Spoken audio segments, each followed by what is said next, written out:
आज हूँ आम विद्यालय संस्कृत शिक्षक श्रीजुक्त रामचंद्र नायक अवसरकालीन समापन सभा।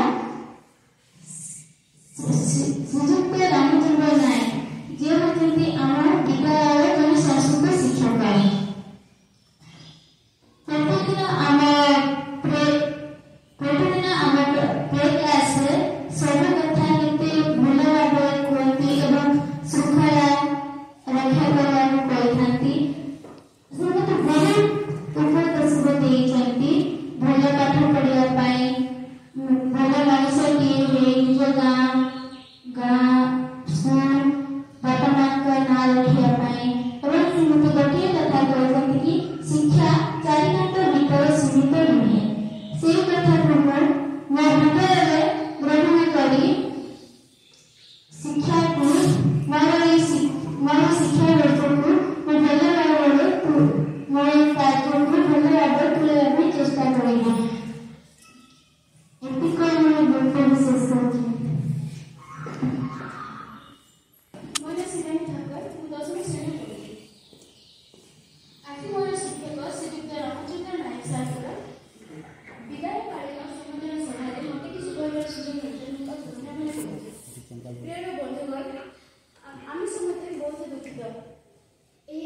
विशेष विदायकालीन संबोधन सभा आयोजन करने बहुत कष्ट हेले आम दुखरे विदाय मध्य खुशी विदाय देवा उचित।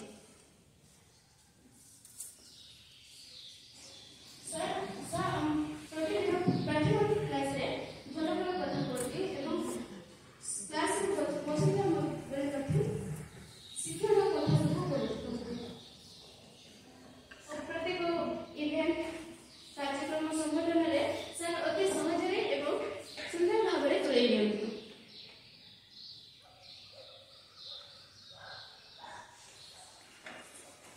एवं सर छुट्टी एक्स्ट्रा क्लास करके आम संस्कृत पिला कोर्स अथा अधा सही वार्षिक परीक्षा पर्यटन पूरा सरी जाए तीन विषय रही सार परिश्रम आम जीवन में बहुत काम कर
छात्र गोष्ठी और आम समस्त प्रिय श्रीजुक्त रामचंद्र नायक सार महोदय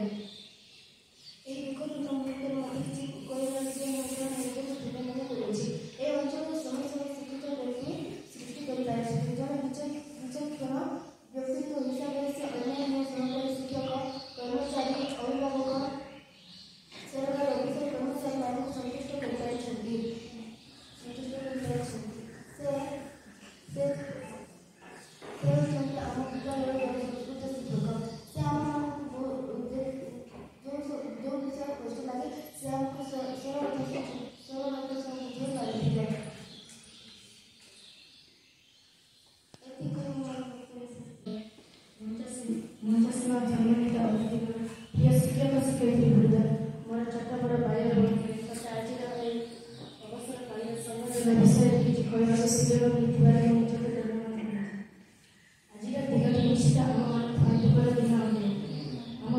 संतुष्ट रामचंद्र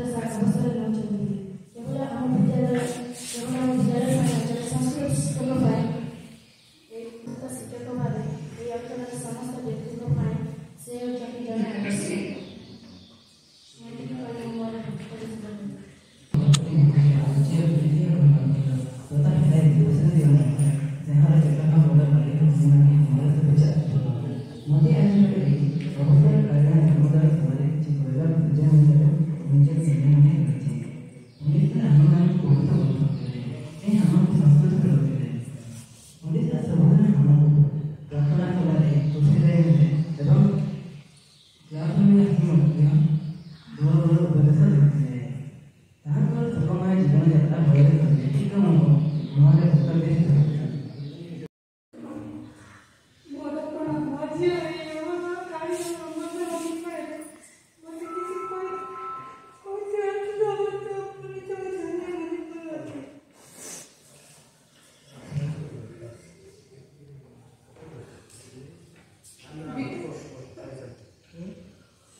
ସେଇ ବିଦ୍ୟାଳୟର ଜଣେ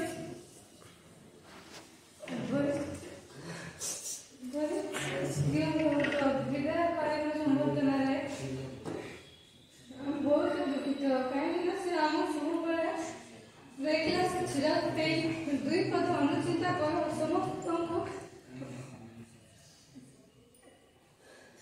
ସମସ୍ତଙ୍କୁ ଡାକନ୍ତି, କାହିଁକିନା ସେ ସବୁ ଟିକି ନିକି କଥା ଆମକୁ ସମସ୍ତଙ୍କୁ ବୁଝେଇ ଆରେ ପିଲାମାନେ ସମସ୍ତେ ବୁଝ ମୋ କଥା ସମସ୍ତେ ମନେ ରଖିବ କିଏ ବି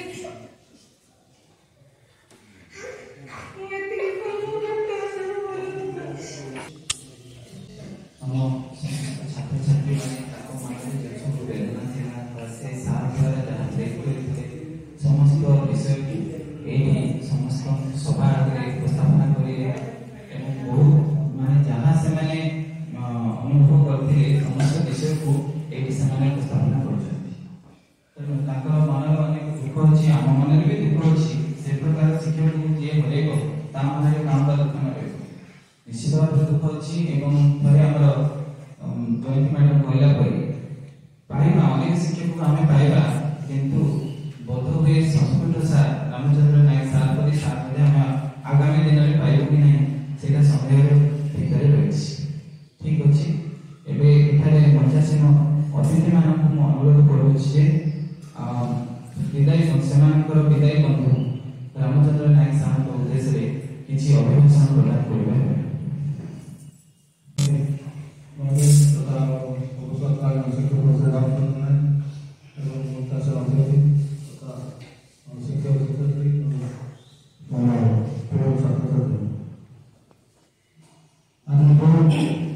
ଦୁଃଖର ବିଷୟ ଆମେ ଜଣେ ଆଦର୍ଶ ଶିକ୍ଷକ କୁ ଆମେ ହରେଇବୁ। ଆମ ନୂଆ ହାଇସ୍କୁଲରେ ଏହି ସ୍ଥାନୀୟ ଉଦ୍ଭାବକ ନେଇ ସେ କଥା କହିପାରିଲେ।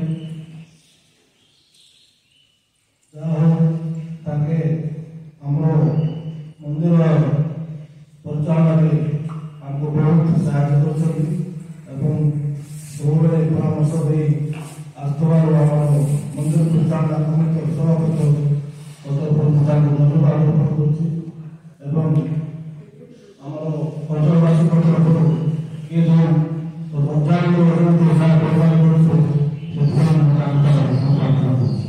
ଏତିକି ମୁଁ ସୁସ୍ଥ କରୁଛି।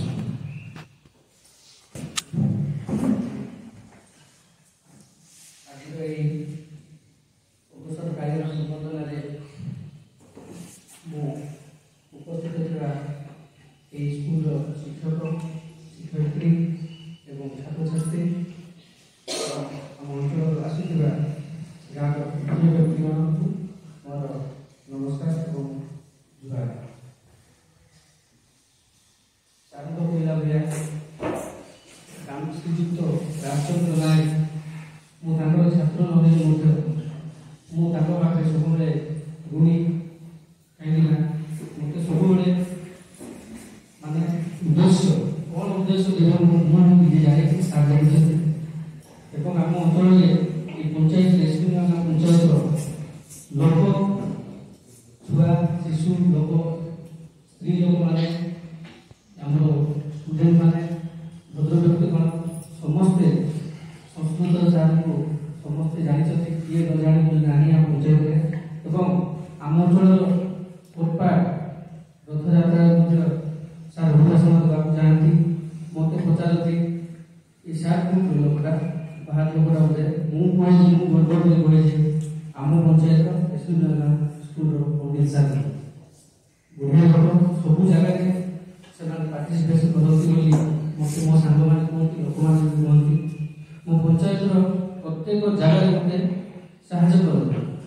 ସାର୍ ଆଜି ପିଲାଙ୍କୁ ଆଜି ମୋର ଦରକାର ଅଛି, ସାର୍ ଆଜି ଡ୍ୟାନ୍ସ ପ୍ରୋଗ୍ରାମ୍ ଅଛି ନା କ'ଣ ଅଛି, ମୋତେ ସାଙ୍ଗେ ସାଙ୍ଗେ ଯୋଗାଡ଼ କରିଦିଅନ୍ତି ପିଲାଙ୍କୁ। ଏବଂ ଯେକୌଣସି ଏଇ ଅଞ୍ଚଳରେ କଲେକ୍ଟର ପ୍ରୋଗ୍ରାମ ହେଲେ କି କ'ଣ ହେଲେ ମୋତେ ସାର୍ ବି ମୋତେ ଫୋନ୍ କରନ୍ତି, ମୁଁ ବି ସାର୍ଙ୍କୁ କୁହେ ସାର୍ ଆଜି ଏମିତି ଲୋକ ଆସୁଛନ୍ତି, କଲେକ୍ଟର ଆସୁଛନ୍ତି କି ଭିଡ଼ିଓ ଆସୁଛନ୍ତି, ଟିକେ ଆପଣ ରେଡ଼ି ହୁଅନ୍ତୁ ବୋଲି। ସେଭଳି ଆମର ସାର୍ଙ୍କ ମନ ସମ୍ପର୍କ ସବୁବେଳେ ଅଛି, ରହିବ ମଧ୍ୟ। ଏବଂ ମୋତେ ପାଠ ପଢ଼ାରେ ନହେଲେ ମଧ୍ୟ ବହୁତ ଜ୍ଞାନ ଦିଅନ୍ତି, ଭାଗବତ ଗୀତା ଉପରେ ଦିଅନ୍ତି, ଯେକୌଣସି ଗୀତା ଉପରେ ବହୁତ ମୋତେ ଶିକ୍ଷା ଦିଅନ୍ତି। ଏବଂ କାର୍ତ୍ତିକ ମାସ ଆସିଲେ ମୋତେ ଆମର ସେ ରାଜେଶ ଭାଇ ଏବଂ ପଣ୍ଡିତ ସାର୍ ମୋତେ ଆମ ଶିବ ମନ୍ଦିରରେ ଡାକନ୍ତି ଏବଂ ବହୁତ ଚର୍ଚ୍ଚିତ ବିଷୟ, ପୁରାଣ ବିଷୟରେ ଚର୍ଚ୍ଚିତ ବିଷୟରେ ଆମେ ରହୁ। ବସୁଛନ୍ତି ଆମର ପୂଜା ଆଜ୍ଞା ଏବଂ ଆମର ଗୁପ୍ତାଜ୍ଞାଙ୍କର ଭାଇ, ଏମିତି 5-7 ଜଣ ଆମେ ବସୁ, ସବୁବେଳେ ପୂଜା ପାଠ ବିଷୟରେ କଥାବାର୍ତ୍ତା କରୁ। ଏବଂ ମୋ ପଞ୍ଚାୟତ ପ୍ରତି ମୋତେ ବି କୁହନ୍ତି ଆଉ ଆଗକୁ କେମିତି ବଢ଼ିବାକୁ, କ'ଣ କରିବୁ, କ'ଣ ହେବ, ସେସବୁ ଜିନିଷ ମୋତେ ସବୁବେଳେ ଜ୍ଞାନ ଦିଅନ୍ତି। ତାଙ୍କ ପାଖରେ ମୁଁ ଚିରଦିନ ପାଇଁ ଋଣୀ ଏବଂ ମୁଁ ଆଉ ବହୁତ କିଛି କହିବାର ନାହିଁ। ସାରଙ୍କ ସହିତ ତାଙ୍କର ଜୀବନମୟ ସୁଖମୟ ସମୃଦ୍ଧି ତାଙ୍କର ଘରେ ରହି ସୁଖରେ ପରିବାର ସହିତ ରୁହନ୍ତୁ, ଭଲରେ ରୁହନ୍ତୁ। ମୁଁ ଏତିକି ମୋର ଅଭିଳାଷ ମୁଁ କରୁଛି। ସାର୍ଙ୍କ ଉଦ୍ଦେଶ୍ୟରେ ଦୁଇ ଜାଗେ ଗୀତ ଲେଖିଛି, ଯଦି ଭୁଲ ଭଲ ଥାଏ କ୍ଷମା ଦେବେ। ହେ ପ୍ରଭୁ ରାମଚନ୍ଦ୍ର, ଅଯୋଧ୍ୟାବାସୀ କୋଟି କୋଟି ଜୁହାର ତୁମକୁ। ହେ ପ୍ରଭୁ ରାମଚନ୍ଦ୍ର, ଅଯୋଧ୍ୟାବାସୀ କୋଟି କୋଟି ଜୁହାର ତୁମକୁ। ଆମେ ପାଇଥିଲୁ ମାନବ ରୂପୀ ରାମଚନ୍ଦ୍ର, ଶତ ପ୍ରଣାମ ତାହା। ଆମେ ପାଇଥିଲୁ ମାନବ ରୂପୀ ରାମଚନ୍ଦ୍ର, ଶତ ପ୍ରଣାମ ତାହାଙ୍କୁ। ତୁମେ ସିନା ଆସୁରିତ ଶକ୍ତି ବିନାଶ କଲ, ଧନୁ ତୀରରେ କେତେ ନଦୀ ନାଳ ଦେଇ। ତୁମେ ସିନା ଆସୁରିତ ଶକ୍ତି ବିନାଶ କଲ, ଧନୁ ତୀରରେ କେତେ ନଦୀ ନାଳ ଦେଇ। ଏହି ରାମଚନ୍ଦ୍ର ଉପରସ୍ଥ ଅଫିସରଙ୍କ ତାଡ଼ନାକୁ ଶାନ୍ତ କରାଇବେ ଇଷ୍ଟ ବଚନ କରି। ଏହି ରାମଚନ୍ଦ୍ର ଉପରସ୍ଥ ଅଫିସରଙ୍କ ତାଡ଼ନାକୁ ଶାନ୍ତ କରାଇବେ ମିଷ୍ଟ ବଚନ କହି।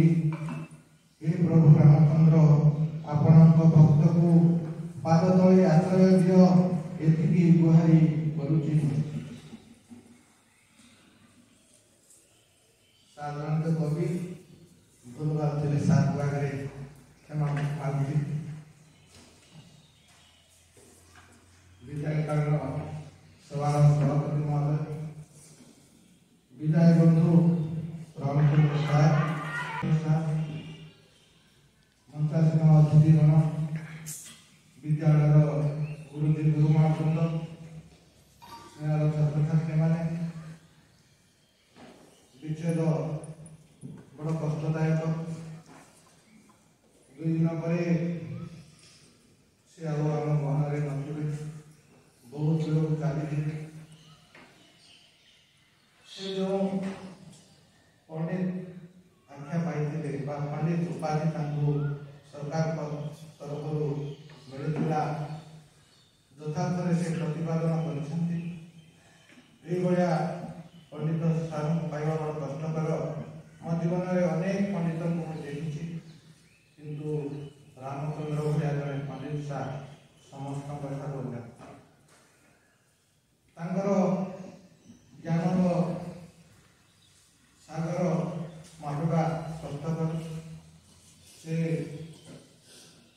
କହୁଥିଲେ ଆଗେ ସାର୍ ଟିକେ ଆସନ୍ତୁ, ଛୁଟି ସମୟରେ ଟିକେ ଆଲୋଚନା କରିବା ଅଧ୍ୟୟନ ବିଷୟରେ ବସନ୍ତୁ କହୁଥିଲେ, କିନ୍ତୁ ମୁଁ ହାଇସ୍କୁଲକୁ ଧରିକି ଆସୁନଥିଲି। ସେଥିପାଇଁ ସାର୍ ଖରାପ ଭାବୁଥିବେ। ଆଜି ମୁଁ ବିଦାୟ କାଳ ସଭାରେ କହିଦେଉଛି, କାହିଁକି ସ୍କୁଲଟା ପିଆର ସ୍କୁଲ ବା ସ୍କୁଲ ପରିସର ଭିତରେ ପ୍ରବେଶ କରିବା କେତେ ଦୂର ଯଥାର୍ଥତା ସମସ୍ତେ ଜାଣିଥିବେ। ଏହି ବିଦ୍ୟାଳୟ ଭିତରେ କ'ଣ ଘଟଣା ଘଟିଲା, ସେଥିପାଇଁ ଯିଏ ଯାଇଥିବ ତାପରେ ମଧ୍ୟ ସେ ଯାଇପାରିବ। ତେଣୁ ସାର୍ଙ୍କର ନିମନ୍ତ୍ରଣ ମୁଁ ରକ୍ଷା କରିପାରୁନଥିଲି। ନାଟ ଗୀତ ଖେଳକୁଦରେ ସାର୍ ଆଙ୍ଗେରେ କରୁଥିଲେ। ଦିନ ତମାମ ବକ ବକ ହଉଥିଲେ। ସାର୍ ଖାଇବାଟା ମୁଁ ଦେଖି ନାହିଁ କେବେ ତାଙ୍କ ଶକ୍ତି କୁଆଡ଼ୁ ମିଳୁଥିଲା।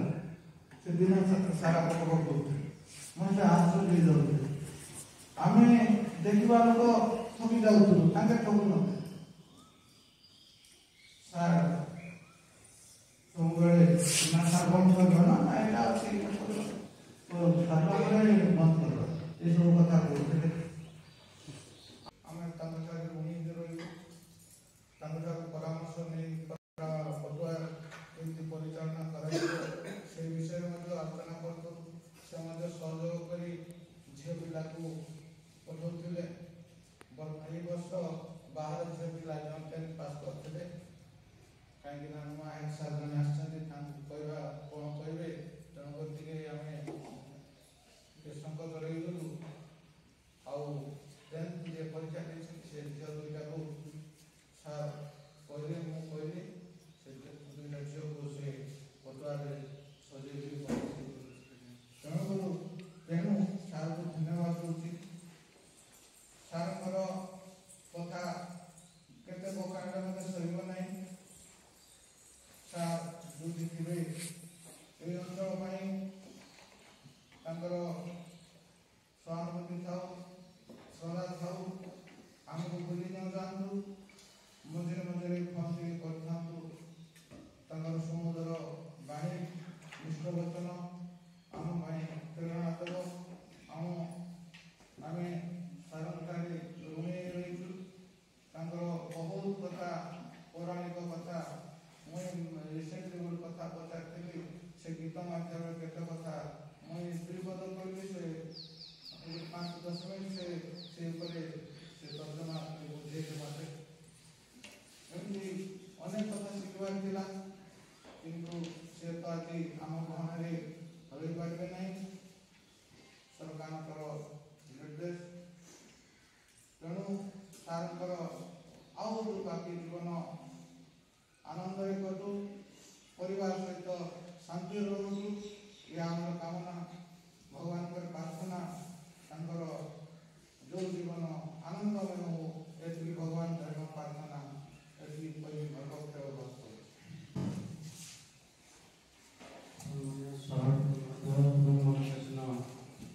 ଅତି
प्रशासन मते सुजोग देइछन्ते बहुत बहुत धन्यवाद।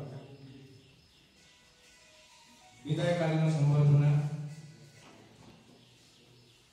विधायक नेबे जड़े ज्ञानी गुणी गोटे पवित्र आत्मा मो मतरे ये जो अवसर कालीन विधायक संबर्धना जोटा एटा स्कूल संस्कृत शिक्षक को दिया जाउछि किंतु आम समस्त प्रिय श्री रामचंद्र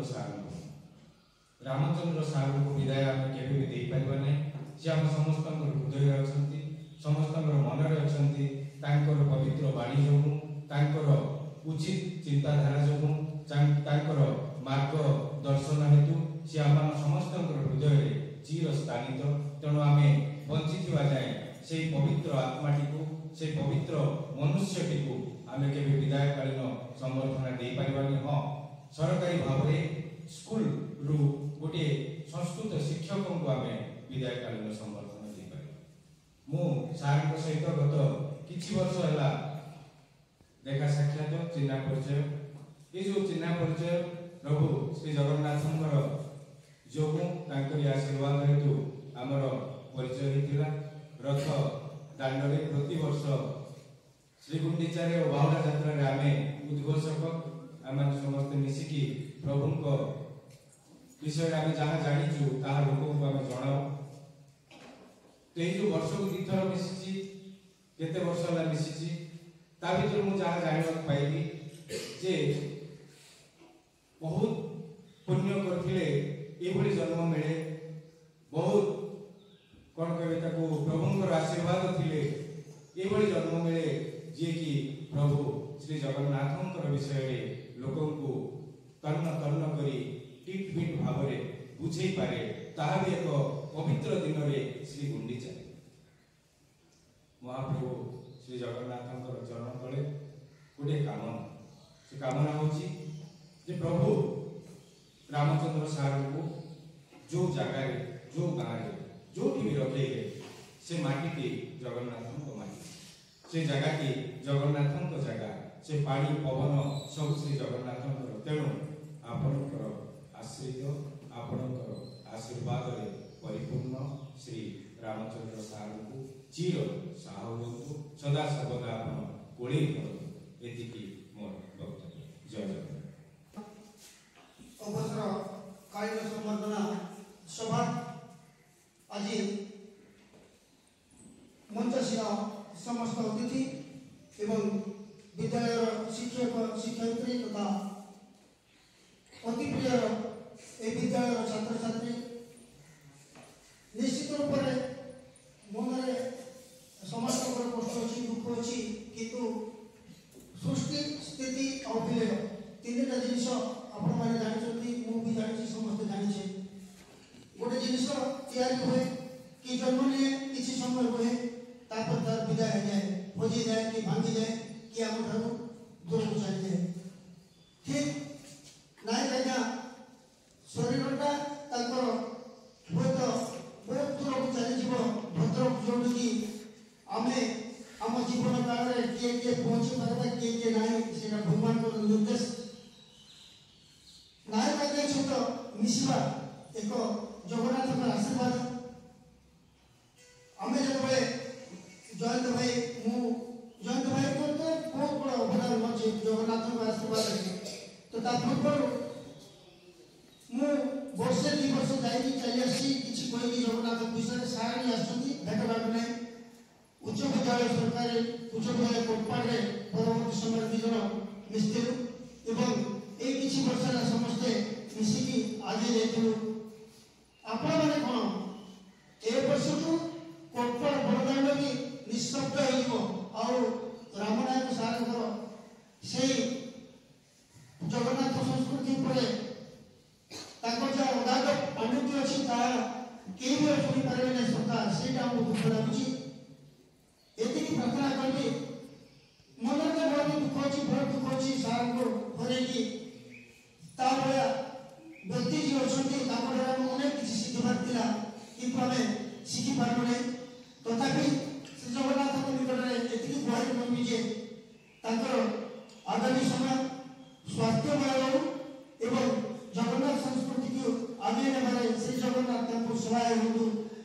ଜଗନ୍ନାଥ। ଧନ୍ୟବାଦ। पटनायक सर, सरपंच महोदय, पूर्वतन सीआरसी सर, फार्मासिस्ट सर एवं उद्घोषक आपण मैंने सार उद्देश्य जो सब अभिभाषण रखिले ताहा हम निश्चय प्रेरणादायक हो एवं गोटे शिक्षक हिसाब से आम जदि किपरि सार कथांक को अनुसरण करूँ निश्चित भाव में आम समस्त पाखे एमती स्मरणीय वर्तमान आम विद्यालय शिक्षक शिक्षयित्री मानक अनुरोध करुच्ची सार उद्देश्य विषय कहले से निश्चय प्रेरणादायक उद्घोषक सार गोटे कहले जे सार केवल आम शारीरिक भाव से आम किसी है से प्रकृत में कर्म द्वारा से आम केवे भी अलग नहीं से समस्ते आम एक पूर्व भी आम स्टाफ माने समस्ते जो गोटे पाखे रोचु सार पढ़ु कि मास हिसाब से शरीर हिसाब से पढ़ु कि जो प्रेरणादायक अच्छी जो सुशिक्षा अच्छी से आम सहित सब सब आम गोटे जिन जाचु छुआ मैंने भी कही जे सार आमको प्रार्थना सभा सब अनुचिंता को लेकिन तर्जमा करती आमको जनाती क्लास पढ़ेला जनाती एवं से सब प्रत्येक धाड़ी से किसी ना किसी गोटे माने शिक्षण जिनस आम मान प्रत्येक कथार मो पर्सनाली कहूँ निजर व्यक्तिगत भाव में कहूँ जे से सब कथा बेलू से गोटे कथा को कहले एवं तर्जमा करी तार सत्यता प्रतिपादन करते जोटा कि पाखे गोटे बहुत गोटे गुण था जगन्नाथ द्वारा प्रदत्त यहाँ गोटे आशीर्वाद समस्त पाखे सेमती जिस न था बहुत खुशी लगे जे सार मान भल पाँच एवं से सार सहित से भी अलग रही फोन माध्यम हो कि समय पड़े निजे सार सहित देखाए सार सहित से संपर्क को पुणी रखिए सुदृढ़ करेंगे। वर्तमान मु विद्यालय शिक्षक शिक्षयित्री मान कहूँ जे सार उद्देश्य से किसी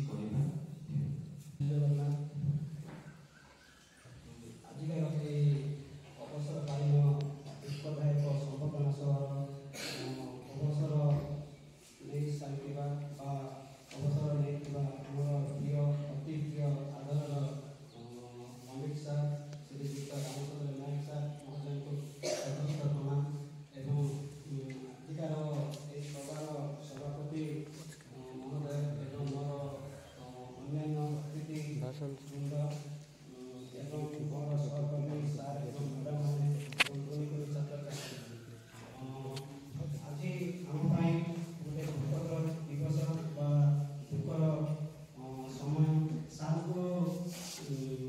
विषय तो अतिथि मैंने सार मैंने अनेक कथा कही संस्पर्श आसी संस्पर्श आसी घटी जाता घटनावली गुड़िक से मन में अनुभव करते से कहानी कथा वस्तु गुड़िक समस्ते व्याख्या कर सारी मुझे सार विषय अधिका कौन कहि सार सहित मुझे 5 मासर संस्पर्श संस्पर्श आसी मुझे अनेक नीतिबाणी आदर्श कर्तव्य परायणता विषय मुझे कथा अंगे निभे सार जड़े एमती साधारण मनीष नी सार होती जड़े विषयज्ञान साहित्यिक संस्कृत अगाढ़ पांडित्य एवं भागवत महाभारत विषय सार अगाढ़ पांडित्य अच्छी सार प्रत्येक कथार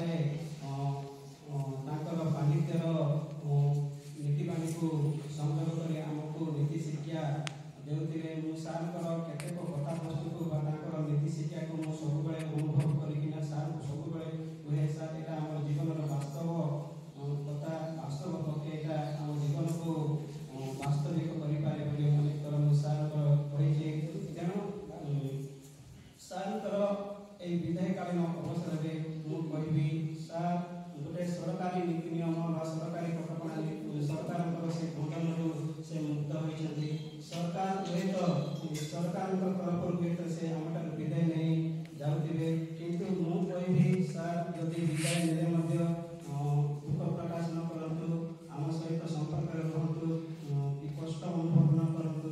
ମୁଁ ତ କହିବି ସାର୍, ଆଜିକାଲି ଯେଉଁ ପ୍ରକାରର ଆମର ସରକାରୀ କଟକଣା ଭିତରେ ଆମକୁ ସରକାରୀ ଚାକିରି କରିବା ପାଇଁ କେତେ କଷ୍ଟଦାୟକ ବା କଷ୍ଟ ଲାଗୁଛି, କେତେ ପ୍ରେରଣା ଲାଗୁଛି ବା ବେଦନା ଲାଗୁଛି। ତେଣୁ ମୁଁ ବେଳେ ଭାବିବି ସାର୍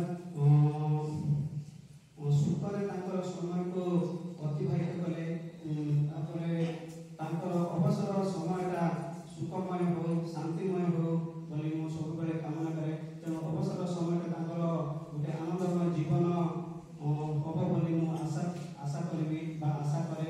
ତେଣୁ ଏହି ସରକାରୀ କଟକଣା ମଧ୍ୟରୁ ସାର୍ ଅନ୍ତର ହେଲେ ବା ସରକାରୀ କଟକଣା ମଧ୍ୟରୁ ସେ ଟିକେ ବାହାରି ଗଲେ। ତ ସାର୍ ଟିକେ ତାଙ୍କ ଜୀବନରେ ସେ ଜଣେ କର୍ମବୀର, ସେ ଜଣେ କର୍ତ୍ତବ୍ୟ ପରାୟଣ, ସେ ଜଣେ ନୀତିବାନ, ସେ ଜଣେ ସାହିତ୍ୟିକ, ମହାପଣ୍ଡିତ ଏବଂ ସଚ୍ଚୋଟ ସାଧୁ ସମ୍ପନ୍ନ ବ୍ୟକ୍ତି।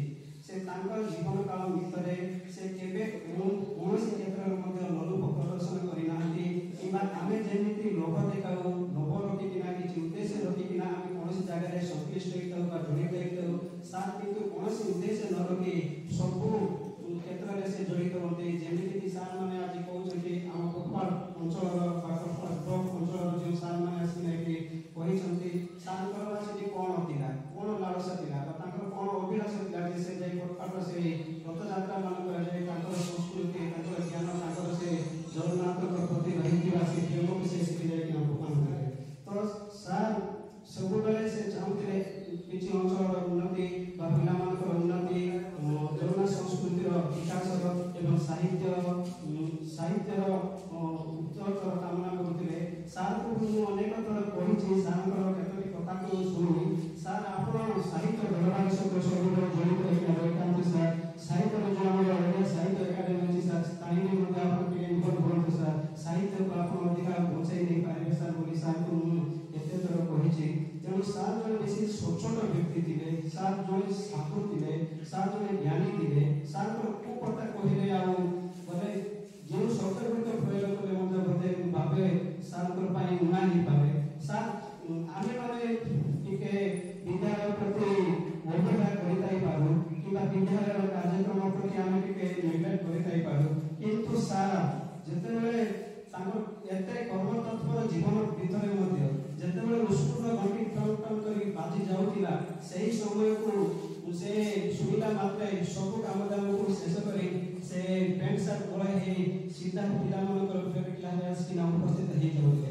ଆମେମାନେ କିଏ ଉପସ୍ଥିତ ନହେଲେ ମଧ୍ୟ ପିଲାମାନଙ୍କୁ ସେ ନିଜେ ନିଜେ ହିଁ ଗାଇଡ୍ କରି ପିଲାଙ୍କୁ ସମସ୍ତଙ୍କୁ ସାବଧାନ ସଚେତନ କରେଇ ସେ ଫେଭରେଟ୍ କ୍ଲାସରେ ସମସ୍ତଙ୍କର କାମକୁ ସେ ନିଜେ ନିଭେଇ ଦେଉଥିଲେ। ଏବଂ ସବୁଦିନ ମାନେ ସବୁଦିନ କେଉଁଦିନ ସାର୍ କିଛି ନୀତିବାଣୀ ପିଲାଙ୍କୁ ଶୁଣାଇ ନାହାନ୍ତି ବୋଲି କିଛି ନାହିଁ। ସେ ତାଙ୍କର ଏତେ ଜୀବନ କାଳ ଭିତରେ ସବୁଦିନ ପିଲାଙ୍କୁ କିଛି ନା କିଛି ତାଙ୍କର ବ୍ୟକ୍ତିତ୍ୱ ଆମର ଯୋଉଟା ଜୀବନର ଯୋଉଟା ଉପାଦେୟ ଜିନିଷ ବା ଜୀବନ ପାଇଁ ଯାହା ନିହାତି ସାର୍ଥକ ବା ଆବଶ୍ୟକ, ସେଇ କଥାବସ୍ତୁ ଗୁଡ଼ିକ ପିଲାଙ୍କୁ କହିକିନା କେତେ ପିଲାଙ୍କୁ ସେ ଶୁଣାଇଛନ୍ତି। ତାଙ୍କର ମନର ଅଙ୍ଗେରୀ ବା କଥା ବା ଐତିହାସିକ ବାଣୀ, ପୁରାଣର ବାଣୀ ବା ତାଙ୍କର ସେଇ ଜଗନ୍ନାଥ ସଂସ୍କୃତିର ବାଣୀ ଗୁଡ଼ିକ ପିଲାମାନଙ୍କୁ କହିକି ଅନେକ ନୀତି ଶିକ୍ଷା ଦେଇଛନ୍ତି, ଯେଉଁଗୁଡ଼ିକ କି ଆମ ବାସ୍ତବିକ ଜୀବନରେ ତାହା ପ୍ରଯୁଜ୍ୟ ଅଟେ।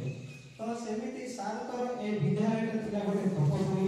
ସାର୍ ତାଙ୍କର ସମସ୍ତ ପାରିବାରିକ ଜଞ୍ଜାଳ, ତାଙ୍କର ପରିବାରର ସମସ୍ତଙ୍କର ଯେଉଁ ପୁଅ ଝିଅ ସ୍ତ୍ରୀ ବା ସଂସାର ଅଛି ସବୁକୁ ତ୍ୟାଗ କରି ସେ ଏକ ପ୍ରାଣ ଏକ ମନରେ ପିଲାମାନଙ୍କ ପାଇଁ ବା ଏହି ବିଦ୍ୟାଳୟ ପାଇଁ ତଥା ଏହି ଗାଁର ଏସ୍ପି ନୂଆ ଗାଁର ଉନ୍ନତି ପାଇଁ ସବୁବେଳେ ସେ ଚିନ୍ତା କରୁଥିଲେ ବା ଚେଷ୍ଟିତ ଥିଲେ।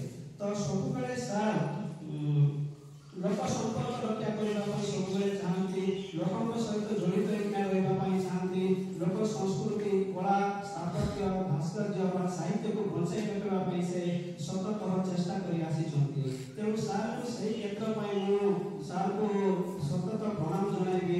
ସାର୍ ତାଙ୍କର ନିଜର ପ୍ରଚେଷ୍ଟା ଉଦ୍ୟମ ବଳରେ ଏହି ସାହିତ୍ୟକୁ ଏମିତି ଉଜ୍ଜୀବିତ କରି ରଖିଥାନ୍ତୁ। ଅବସର ସମୟରେ ମଧ୍ୟ ସେ ସାହିତ୍ୟ କ୍ଷେତ୍ରରେ ସେ ଜଡ଼ିତ ହେଇକିନା ରୁହନ୍ତୁ। ସାର୍ ଅବସର ନେଇଗଲି ବୋଲି ସବୁ କ୍ଷେତ୍ରରୁ ଅବସର ନେଇ ନ ଯାଆନ୍ତୁ। ଯଦି ବି ନେଇଛନ୍ତି ଏହି ସରକାରୀ କର୍ମ କ୍ଷେତ୍ରରୁ ଅବସର ନେଉଛନ୍ତି, ସାର୍ ତାଙ୍କର ସେଇ ସାହିତ୍ୟ ସାଧନା, ସାହିତ୍ୟ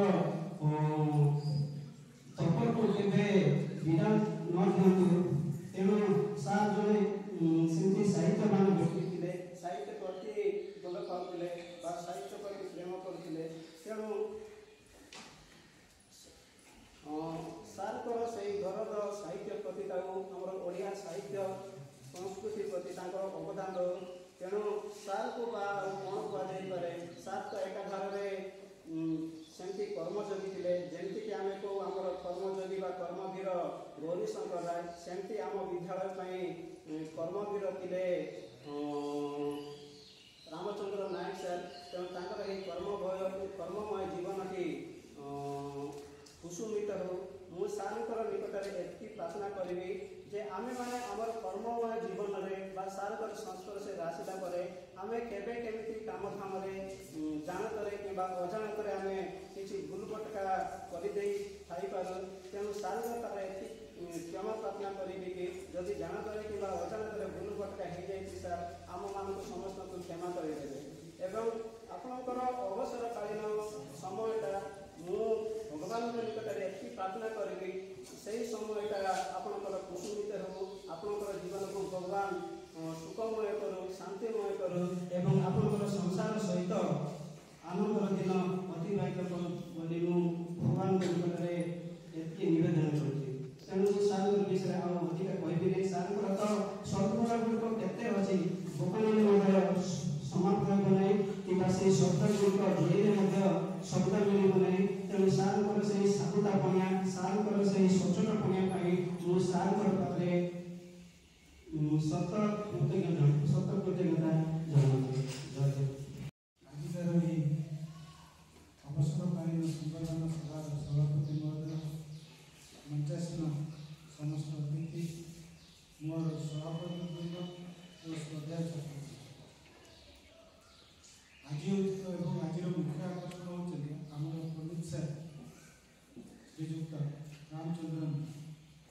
ତାଙ୍କୁ ପଣ୍ଡିତ ସାର୍ ଯେମିତି କୁହାଯାଉଛି ସେ ସର୍ବଗୁଣ ସମ୍ପନ୍ନ, ସେ ଏକାଗ୍ର ପାଣ୍ଡିତ୍ୟ ତାଙ୍କର ସାହିତ୍ୟ ଉପରେ ଅଛି।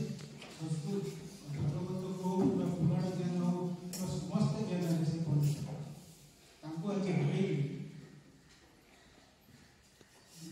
ଆମେ କାହିଁକି ସ୍କୁଲ ବି ଦୁଃଖ ପ୍ରକାଶ କରିବ। ତାଙ୍କେ ଥିଲେ, ତାଙ୍କ ବିଷୟରେ ତ ଅନେକ କଥା କହିବାକୁ ଅଛି, ଶବ୍ଦ ମିଳିବନି, ଯେତିକି କହିଲେ ସରିବନି। କାହିଁକି ସିଏ ତାଙ୍କ ଭଳିଆ ଲୋକ ଆଜିକାଲି ପାଇବା ବହୁତ କଷ୍ଟକର। ସେ ସର୍ବଦା ପଜିଟିଭ ଚିନ୍ତା କରନ୍ତି, ସବୁବେଳେ ସବୁ କର୍ମରେ ଆଗେଇ ଆସନ୍ତି। এই ବିଦ୍ୟାଳୟ ପାଇଁ ଗୋଟେ ଅପୂରଣୀୟ କ୍ଷତି କରିବା କାରଣ ସେ ପ୍ରତିଦିନ ପିଲାଙ୍କୁ ସବୁଠୁ ପ୍ରଥମେ ସେ ଅନୁଚିତ ମାଧ୍ୟମରେ ବିଭିନ୍ନ କଥା କୁହନ୍ତି, ଯାହାଫଳରେ ପିଲାଙ୍କର ଉନ୍ନତି। ଆମେ ସମସ୍ତେ ଯେକୌଣସି ଗୋଟେ ସମସ୍ୟା ଆସେ ସେ କେବେ ଧୈର୍ଯ୍ୟ ହରାନ୍ତି ନାହିଁ, ସବୁବେଳେ ଆମକୁ ଉପଦେଶ ଦିଅନ୍ତି, ସବୁ କାର୍ଯ୍ୟ କରିବାରେ ଉପଦେଶ ଦିଅନ୍ତି ଯେ କେମିତି କଲେ ସେ କାର୍ଯ୍ୟଟି ସମସ୍ତଙ୍କ ପାଇଁ ଉପକାରୀ ହେବ। ତାହା ତ କଥା ମାଧ୍ୟମରେ, ସାହିତ୍ୟ ମାଧ୍ୟମରେ କିମ୍ବା ପୁରାଣ ମାଧ୍ୟମରେ ବହୁତ କଥା ଆଲୋଚନା କରନ୍ତି, ସବୁବେଳେ ସଠିକ ଉପଦେଶ ଦିଅନ୍ତି। ଆଉ ସ୍କୁଲ କିପରି ଆଗକୁ ନେବା, ସ୍କୁଲର କିପରି ଉନ୍ନତି ହେବ, ସେ ସର୍ବଦା ଚିନ୍ତା କରିଥାନ୍ତି। ସେ ଆଜି ଆମ ସେ 30 ତାରିଖରେ ଅବସର ନେଇପାରନ୍ତି, କିନ୍ତୁ ତାଙ୍କୁ ଆମେ ବିଦାୟ ଦେବା ନାହିଁ। ସର୍ବଦା ସେ ଆମ ହୃଦୟରେ ରହିବେ। ଏବଂ ଜଗନ୍ନାଥ ସାର୍ କହିଲା ଭଳିଆ ତାଙ୍କ ବିଷୟରେ ଯେତେ ଶବ୍ଦ ପ୍ରୟୋଗ କଲେ ବି ସେ ସମ୍ପୂର୍ଣ୍ଣ ହେବ। ତାଙ୍କର ଏତିକି ଗୁଣ ରହିଛି। ତ ଆମ ବିଶେଷ କହିଲେ ଏତିକି କହିବି, ଅବସର ପରେ ସେ ତାଙ୍କ ପରିବାର ସହିତ ଆନନ୍ଦରେ ରୁହନ୍ତୁ, ଖୁସିରେ ରୁହନ୍ତୁ, ସୁଖୀ ରୁହନ୍ତୁ, ଏତିକି ଭଗବାନଙ୍କ ନିକଟରେ ପ୍ରାର୍ଥନା। ଏତିକି କହି ମୁଁ ବହୁତ ବିଶେଷ ସମ୍ମାନିତ ଅତିଥିବୃନ୍ଦ, ଥିବା ସମସ୍ତ ଶିକ୍ଷକ ଶିକ୍ଷୟିତ୍ରୀ ତଥା ଅତିଥିଗଣ, ଉପସ୍ଥିତ ଥିବା ଶ୍ରଦ୍ଧେୟ ଛାତ୍ରଛାତ୍ରୀ ବୃନ୍ଦ, ଆଜିର ବିଦାୟ ସମ୍ବୋଧନ ସଭାରେ ମୁଁ ମୋର ସ୍ମୃତି ଯାହାକି ବିଦାୟ ଶିକ୍ଷକ ଶ୍ରୀ ରାମଚନ୍ଦ୍ର ନାୟକ ସାର୍ଙ୍କ ଅତିବାହିତ ବର୍ତ୍ତି ସେ ସମ୍ବନ୍ଧୀ କିଛି କହିବାକୁ ମୁଁ ଚାହୁଁଛି। Every end has a beginning.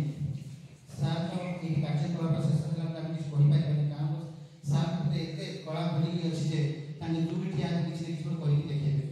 ତ ଆମେ ଶେଷ କରିବାନି, କାହିଁକିନା ସାର୍ ନିଜ ଗାଁ ଯେତେବେଳେ ଯିବେ କିଛି ନା କିଛି କରିକି ଦେଖେଇବେ, ଯାହାକି ଆମେ ମଧ୍ୟ ପରବର୍ତ୍ତୀ ସମୟରେ ଦେଖି ବି ପାରିବା, କି ଶୁଣିକି ମଧ୍ୟ ପାରିବା। ତ ମୁଁ କୋଉଠୁ ଆରମ୍ଭ କରିବି ଆଜି କିଛି ଜାଣିପାରୁନି। ସାର୍ ସହିତ ଏତେ ମୋ ବିତେଇଥିବା ଯେଉଁ ସ୍ମୃତି ଗୁଡ଼ାକ ଭରିକି ଅଛି, କୋଉଠି ଆରମ୍ଭ କରିବି କିଛି ଜାଣିପାରୁନି।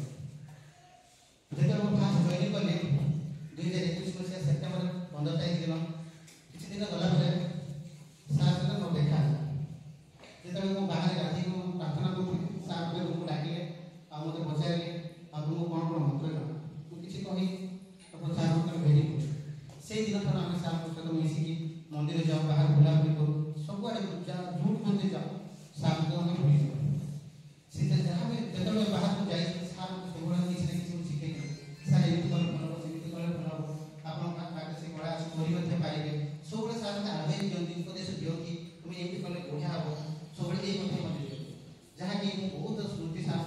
ରଖିକି ଅଛି ଆଗାମୀ ଦିନରେ ସ୍କୁଲ ଯେତିକି କାର୍ଯ୍ୟ ହେବ ସେ ସବୁଦିନ ମୁଁ କିଛି ନା କିଛି ମଧ୍ୟ କରିବାକୁ ଚାହୁଁଛି ଯାହାକି ସାର୍ ଶିଖେଇ ପାରିବେ।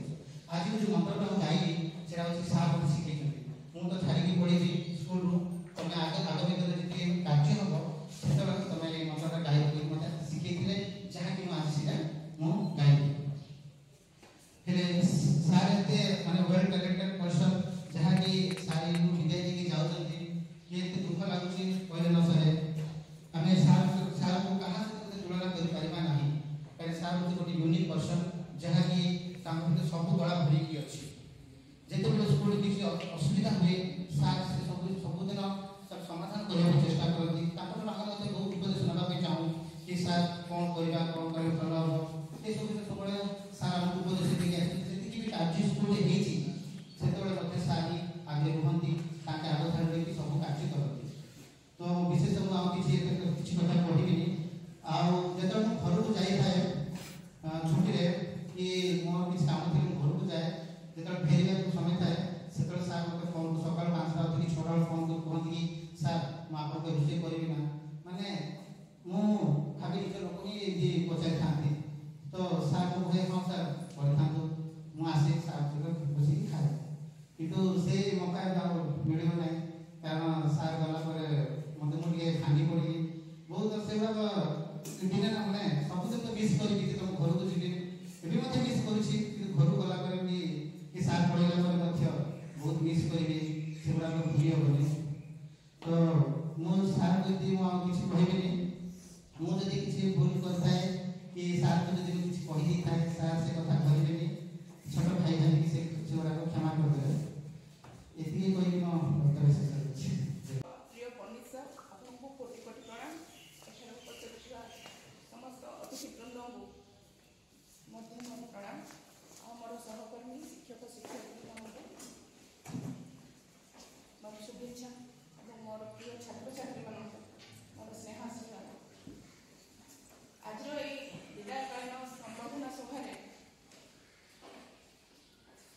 ଆପଣମାନେ ଯେତିକି କହିଲେ ସେଗୁଡ଼ିକ ସବୁ ସାରଙ୍କ ପାଇଁ ବହୁତ କମ୍ ପଡ଼ିଯାଇଛି। ଆଉ କହିଲେ ମଧ୍ୟ ଦିନ ସାରା ଦିନ କହିଲେ ମଧ୍ୟ ସାରଙ୍କ ବିଷୟରେ କେବେ ବି ସରିବନି। ସ୍ୱଦେଶୀ ପୂଜ୍ୟତେ ରାଜା ବିଦ୍ୱାନ ସପତ୍ରେ ପୂଜ୍ୟତେ, ଏହା ଆମର ସଂସ୍କୃତର ଶ୍ଲୋକ ଅଛି। ଏହା ସାରଙ୍କଠାରୁ ଆମେ ପ୍ରମାଣ ପାଇଛୁ। ରାଜା ନିଜ ଦେଶରେ ପୂଜା ପାଇବେ, କିନ୍ତୁ ଜଣେ ବିଦ୍ୱାନ ସବୁଠାରେ ପୂଜା ପାଆନ୍ତି। ସେମିତି ବିଦ୍ୱାନ ଜଣେ ଆମର ପଣ୍ଡିତ ସାର୍। ତାଙ୍କୁ ହରେ ଆମେ ଆମ ପିଲାମାନେ ଏ ସ୍କୁଲ, ଏ ଗାଁ, ଏ କୋଟପାଡ଼ ଆଉ ସେ ଯେତିକି ଜାଗାରେ ଥିଲେ ସବୁ ଲୋକ ଦୁଃଖିତ। ଯେମିତି ଭଗବାନଙ୍କର ଅନେକ ନାମ ଥାଏ, ସେମିତି ସାରଙ୍କ ପାଇଁ ମଧ୍ୟ ବହୁତ ନାମ ଅଛି।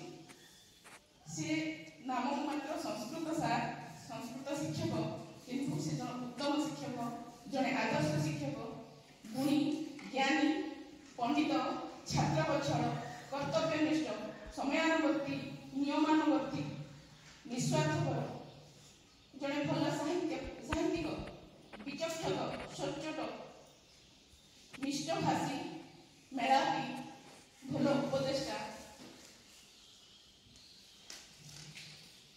ଜଣେ ପଥ ପ୍ରଦର୍ଶକ ବା ମାର୍ଗ ପ୍ରଦର୍ଶକ, ଜଣେ ଭଲ ପ୍ରବଚକ, ଆହୁରି ଅନେକ ନାମ, ଯାହା ବି ଯେତିକି ବି ନାମ ଦେଲେ ସାରଙ୍କୁ ନିଅଣ୍ଟ ପଡ଼ିବ। ଆପଣମାନେ ସମସ୍ତେ ଜାଣନ୍ତି, ସବୁ ଅନୁଭବ ମଧ୍ୟ କରିଛନ୍ତି। ଭଗବାନଙ୍କ ଠାରେ ମୁଁ ଏତିକି ପ୍ରାର୍ଥନା କରୁଛି, ସାର୍ ତାଙ୍କ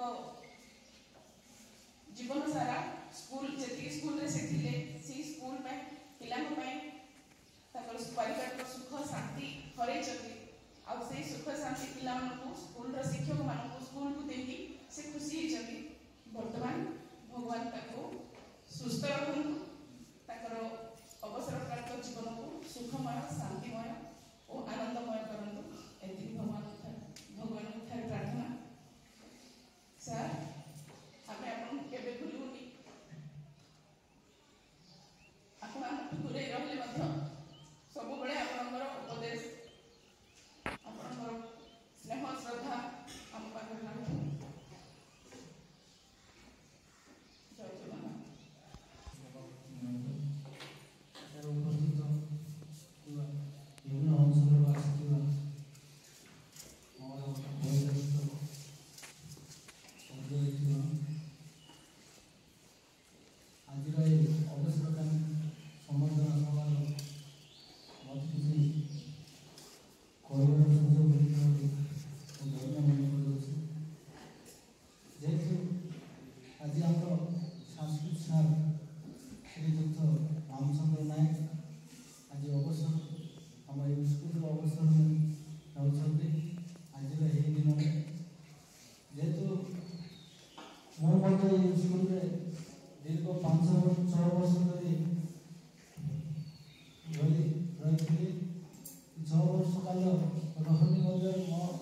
सहित बहुत समय धरी सार सहित भल संपर्क था भल सुसंपर्क था सार समस्त गुण मुझे चिन्ह सारी सार मैंने समस्ते कही सारे से जमे साहित्य थे ज्ञानी गुणी थे सबू क्षेत्र में तार कार्य दक्षता था जमी लोकंर सुखर हो भलर हो मंदर हो तार गोटे कार्य करने शैली गोटे समस्त गोटा अलग था लोके कार्यशैली को आकर्षित हो पाते पंचायत समस्त भल मंद सब सांस्कृतिक कार्यक्रम हो परंपरा हो सबुठी योगदान करते से समय सार क्वार्टर मो क्वार्टर गोटे सहित था जिते मो 2019 मसीह आसी प्रथम स्कूल को सार को सहित देखा साक्षात होता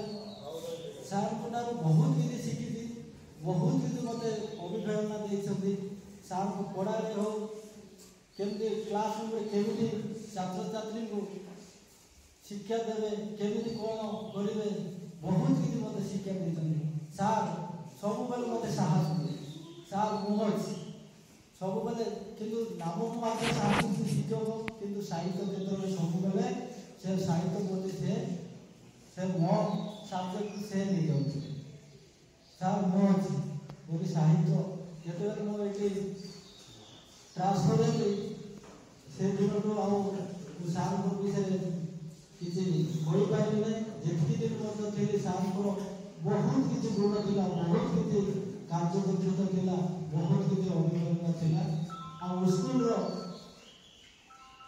मैनेजमेंट कार्य परिचालन कार्य दायित्ववान सार थे सब बेले सार कार्य क्षेत्र में पंक्चुअलिटी था चलचंचलता था एक्टिवनेस था सब क्षेत्र में आम हुए तो प्रार्थना सभा हो कि क्लास में हो हुए तो आम लेट मत कर किंतु सार एक्टिव पंक्चुअलिटी सब क्षेत्र में मेला भी थे चंचलता थे सब क्षेत्र में आम सार को सब गुण भूली पारा ना छाड़ी जाइए सत किंतु सबुदिन आम हृदय समस्त छात्र छात्री को हृदय रही सार जो थे केवे ये सार को विषय बहुत किसी कौन आप कहली मो वक्तव्य शेष करके सार जीवनटा सुखमय हो भगवान को निकट मुझे प्रार्थना कर सब सार सहित आम अच्छु सब फोन माध्यम कथा चलती मो वक्तव्य शेष कर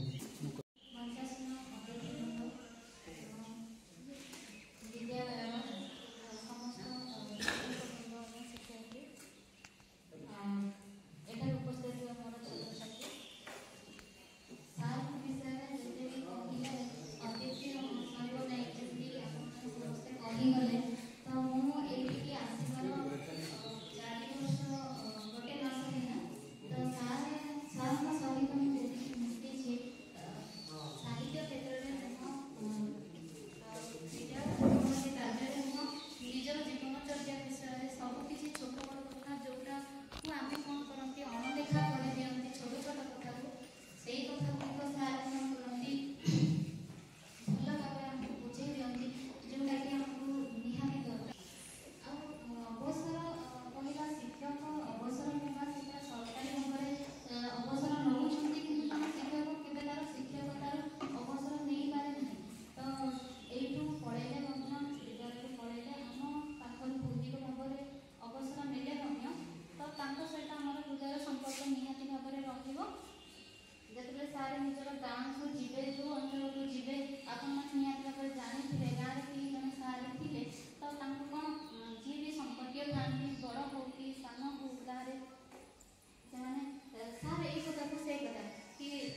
ସାର୍ ସହିତ କିଛି ସମୟ ମିଶିଲେ ସାର୍ ଟିକେ ପଚାରେ ମାନେ କହେ ଯେ ସାର୍ ଆପଣ ଭଳିଆ ଲୋକ ଗୋଟେ ମାନେ ରିଟାୟାର୍ଡ଼ ହେଲା ପରେ ମିଳିବା ମାନେ ଅସମ୍ଭବ।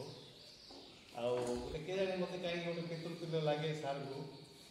ଆଉ ମୁଁ ଯେତିକି ଦେଖିଛି ତ ସେତେବେଳେ ମିଶିଲେ ସାର୍ ସହିତ ଯେଉଁ ଦୁଇ ଦିନ ତ ଜାଣିଛି ପିଲାମାନଙ୍କ ସହିତ ସେ ବହୁତ ମାନେ ଭଲ ରିଲେସନ୍ ଥିଲା ତାଙ୍କର।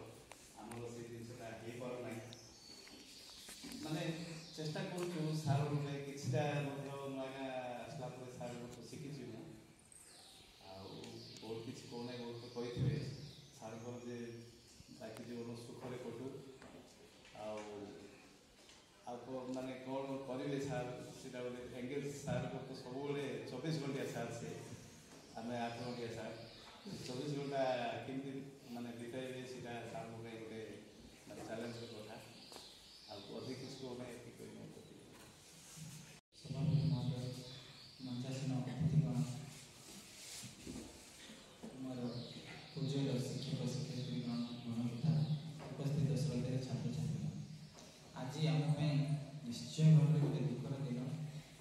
କିନ୍ତୁ ସେ ଦୁଃଖଟା ଟିକେ ମୋର କମିଯାଇଛି ଯେତେବେଳେ ଜଣେ ଉଦ୍ଘୋଷକ କହିଲେ ବା ମ୍ୟାଡ଼ାମ୍ ଆମର କହିଲେ ବାପା ମ୍ୟାଡ଼ାମ୍ ଭୌତିକ ଭାବରେ ଆମେ ସାହାଯ୍ୟ କରିବୁ ହେଲା, କୌଣସି ମାନେ ଆତ୍ମିକ ଦୃଷ୍ଟିରୁ ବା ଆମର ତାଙ୍କ ସହିତ ସଂଯୁକ୍ତ ଅଛି। ଆମେ ସାର୍ଙ୍କୁ ଯେତେବେଳେ ବି କିଛି ମନେ ପଡ଼ିଲା କିଛି ବି ବିପଦ ଆସିଲା ଆମେ ତ ପ୍ରଥମେ କହିଥିଲେ ସାର୍ ମୋତେ ବହୁତ ଗୁଡ଼ାଏ ଗୁରୁ ଦାୟିତ୍ୱ ଆପଣ ଦେଇକି ଦେଉଛନ୍ତି, ଯେତେବେଳେ ଯେଉଁ ଅସୁବିଧା ପଡ଼ିବ ମୁଁ ଆପଣଙ୍କୁ ହିଁ ଫୋନ୍ କରିବି ଆଉ ସେଇ ସମୟରେ ମୋତେ ଆପଣ ସହଯୋଗ କରିବେ।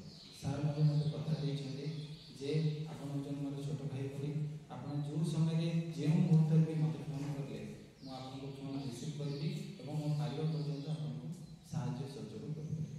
ସିଏ ଯାହା ବି ମୁଁ 3-4 ବର୍ଷ ତାଙ୍କ ସହିତ ମିଶିଛି ପ୍ରତ୍ୟେକ ଥର ମୁଁ ପ୍ରେରିତ ହେଇଛି ତାଙ୍କ କଥା ଦ୍ୱାରା। ତାଙ୍କର ପ୍ରେରଣା ମୋତେ ସବୁବେଳେ ସାହାଯ୍ୟ କରିଛି ଆଉ ସେ ସବୁବେଳେ ପଛରୁ ପୁଶ୍ କରନ୍ତି ଆଗକୁ ଯିବାକୁ। ସେ କେବେ ହେଲେ କାହାର ମୋରାଲକୁ ଡିପ୍ରେସ୍ କରନ୍ତି, ସବୁବେଳେ ସେ ପୁଶ୍ କରନ୍ତି ଆଗକୁ ଯିବା ପାଇଁ, ସବୁବେଳେ ଆମକୁ ପ୍ରେରିତ କରନ୍ତି। ତାଙ୍କର କଥାରେ ଅନେକ ଗୁଡ଼ିଏ ମଧୁରତା ବି ଥାଏ, ତା ସହିତ କଡ଼ା ବି ଥାଏ। ସେ କଡ଼ା ଭାବରେ ବି କୁହନ୍ତି, ଆମକୁ ବି କହିଛନ୍ତି ପିଲାଙ୍କୁ ବି କହିଛନ୍ତି, କିନ୍ତୁ ସେଇ କଡ଼ାରେ ବି ମୋତେ ଲାଗେ ମୋର ବାପାଙ୍କର ମୋତେ କୁହନ୍ତି ମୋ ବାପା ଟିକେ କଡ଼ା କରିବି, କିନ୍ତୁ ତାରେ ତାଙ୍କର ସ୍ନେହ ଥାଏ, ମୋତେ ସେମିତି ସ୍ନେହ ଟିକେ ଲାଗେ ତାଙ୍କର। ଆଉ ସେ ଯେ ଆମର ବରିଷ୍ଠ ଶିକ୍ଷୟିତ୍ରୀ ଜୟନ୍ତୀ ମ୍ୟାଡ଼ାମ୍ କହିଲେ ପିଲାମାନଙ୍କୁ 30 ତାରିଖ ଦିନ କହିଥିଲେ ଯେ ବାପା ମା କଡ଼ା ହେଇକି କୁହନ୍ତି କିନ୍ତୁ ପିଲାଙ୍କର ସେ ସବୁବେଳେ ହିଁ ମାନେ ମଙ୍ଗଳ କାମନା କରିଥାନ୍ତି। ପିଲାଙ୍କୁ ସେ ମଙ୍ଗଳ ତାଙ୍କ କଥାରେ ପିଲାଙ୍କର କେମିତି ଭଲ ସବୁବେଳେ ହୁଏ ସେଇଟା ହିଁ ତାଙ୍କ ଉଦ୍ଦେଶ୍ୟ ଥାଏ। ଆଉ ସବୁବେଳେ ସାର୍ ସେଇ ଉଦ୍ଦେଶ୍ୟ ରଖିଛନ୍ତି। ସାର୍ଙ୍କର କାହା ପ୍ରତି ଏମିତି ଦ୍ୱେଷ ଭାବ ରଖିବାର ମୁଁ ଜାଣିନି ଯେ ନାଇଁ ସେ ପିଲା ସେ ଅନ୍ୟ ଗ୍ରେଡ୍ ନେଇଯାଇଛି ସେ ସାଂସ୍କୃତିକ ନାହିଁ ସେ ହିନ୍ଦୀ ଏମିତି ତାଙ୍କର ନାହିଁ। ସବୁକୁ ଇନ୍ ଜେନେରାଲି ଯେତେ ସମସ୍ତ ପିଲା ରହୁଥିଲେ ସମସ୍ତଙ୍କୁ ସେ ଗାଳି କରନ୍ତି। ସଂସ୍କୃତ ପିଲା ହେଲେ ବି ଗାଳି କରନ୍ତି, ହିନ୍ଦୀ ପିଲା ହେଲେ ଗାଳି କରନ୍ତି, ବିଟି ପିଲା ହେଲେ ବି ଗାଳି କରନ୍ତି, କାରଣ ସେ ସମସ୍ତଙ୍କୁ ସୁଧାରିବା ପାଇଁ ଚେଷ୍ଟା କରନ୍ତି। ସେ ସବୁବେଳେ ଯେଉଁ ଆମର ହିନ୍ଦୀରେ ଗୋଟେ ଡାଇଲଗ୍ ଅଛି ସେ ଯେ ନମକ ଖାଇଥିଲେ ତାର ନମକ ଅଦା କରିଦେଇଛନ୍ତି ହେଲା। ସରକାରଙ୍କ ତରଫରୁ ସେ ଯାହା ବି ଦରମା ନେଇଥିଲେ ଦରମାକୁ ଏଠି ସେ ସୁଝିକି ପଡ଼ୁଛି ପିଲାଙ୍କର ଭଲ ପାଇଁ ସେ ସବୁବେଳେ ଚେଷ୍ଟା କରୁଛନ୍ତି। ଆଉ ସବୁଠୁ ଆଶ୍ଚର୍ଯ୍ୟ କଥା ହେଲା ଯେତେବେଳେ ବି ସକାଳେ ଆମର ଖୁସି ଲାଇନ୍ ହେବ 8ଟା ବେଳେ ପିଲାଙ୍କ ପାଖକୁ ଆସିବେ କିଛି ନା କିଛି ଭଲ କଥା ଶିଖେଇବେ, 10ଟା ବେଳେ ପ୍ରାର୍ଥନା ସଭାରେ ଆସିବେ କିଛି ନା କିଛି ଭଲ କଥା ଶିଖେଇବେ, 4ଟା ବେଳେ ଯେତେବେଳେ ଖୁସି ଲାଇନ୍ରେ ହଷ୍ଟେଲ ପିଲା ଠିଆ ହେବେ ସେଠି ବି କିଛି ନା କିଛି ଶିଖେଇବେ, 7ଟା 8ଟା ବେଳକୁ ଯେଉଁ ଭାତ ପଢ଼ା ହେବ ସେଇ ପାଖରେ ବି ଠିଆ ହେବେ କିଛି ନା କିଛି ପିଲାଙ୍କୁ ଭଲ କଥା ଶିଖେଇବେ। ସେ ଯେଉଁ ଜାଗାରେ ଠିଆ ହେବେ ପିଲାଙ୍କୁ କିଛି ନା କିଛି ଶୃଙ୍ଖଳା ଜ୍ଞାନ ନିଶ୍ଚିତ ଭାବରେ ଦେଇଛନ୍ତି। ଆଉ ପିଲା ତାଙ୍କୁ ଦେଖିଲେ ଭୟ ବି କରନ୍ତି ଏବଂ ଭଲ ବି ପାଆନ୍ତି। ଯେଉଁ ଭଲ ନ ପାଇଥିଲେ ଆଜି ଏତେ ପିଲା ଆସିନଥାନ୍ତି, ତେଣୁ ଭଲ ବି ପାଆନ୍ତି, ପିଲା ଭଲ ପାଆନ୍ତି, ଭୟ ବି କରନ୍ତି। ଆଉ ସେମିତି ଭୟ ବି ଟିକେ ବିଦ୍ୟାଳୟରେ ଆବଶ୍ୟକ ଅଛି। ସରକାରଙ୍କର ତରଫରୁ ମାରଣ ଗାଳିକରଣ ସବୁ ନିୟମ କରିଦେଲା, ତେଣୁ ଆମେ ସେ ଜାଗା ସେଇଥିରେ ପିଲାଙ୍କୁ ଆଉ କିଛି କହିପାରୁନୁ। କିନ୍ତୁ ସାର୍ ଯେହେତୁ ପୁରୁଣା ଶିକ୍ଷକ ସେ ଅନେକ ଛାତ୍ରଛାତ୍ରୀ ଦେଖିଛନ୍ତି, ପଢ଼ିଛନ୍ତି, 52 ବର୍ଷର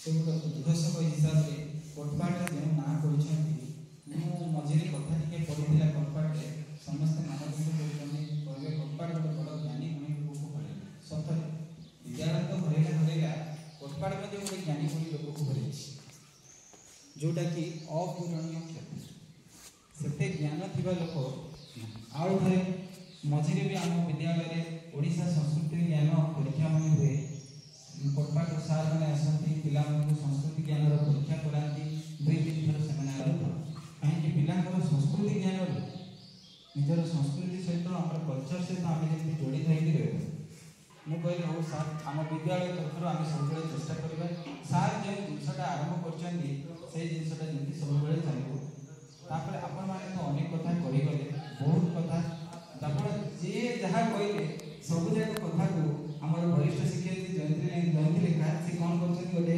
कागज लिखिक आने मैंने सार जहाँ सब विषय सब जाक से बहुत जिन मैंने आम समस्त किसी कहले से सब जाक से गोटे कागज सार होती से तो सार से गुण मुझे पूरा कल्पना गोटे गोटे लोक एमती जन्म होती आजर कम करती हे तो आम आगे कमी शिक्षक लिखू कि न लिखू यहाँ गोटे सन्ध्या प्रकृत से गोटे जुगर अवसान बर्तमान आम पर शिक्षक मैंने आसवे आम पर अनेक शिक्षक आसवे आम आगे देखा बहुत किसी चेंजेस होमती पूर्व शिक्षक छात्र छात्री पूर्व जमी थे एवं सेमती ना एमती दिन दिन छात्र छात्री भी चेंज हो तो धीरे धीरे ये परिवर्तनशील दुनिया चली परिवर्तन चली इवोल्यूशन है विवर्तन जो चली से विवर्तन भितर आम गोटे गोटे हूँ पार्ट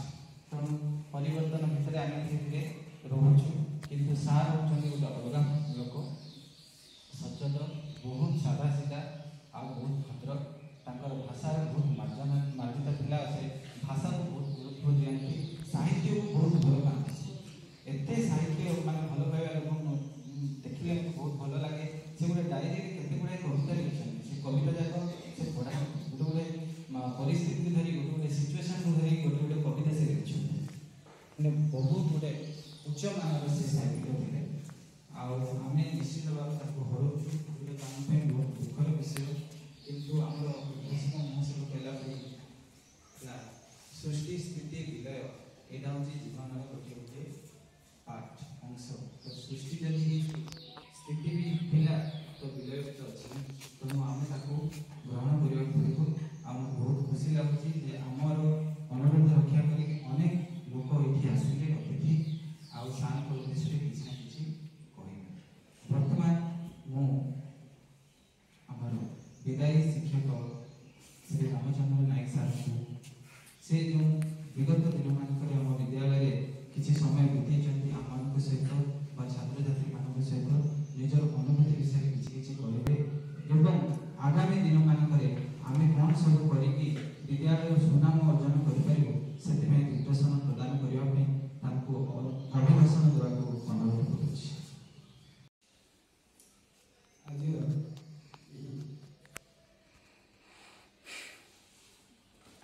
विदायकालीन सभा सभापति मान मंचासीन फर्नांडिस साहब पटनायक साहब सरपंच बाबू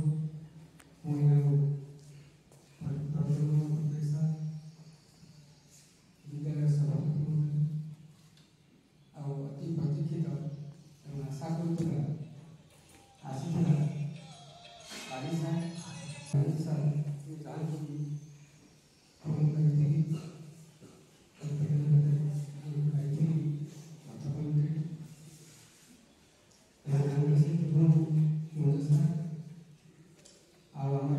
अतिथि साहब आसला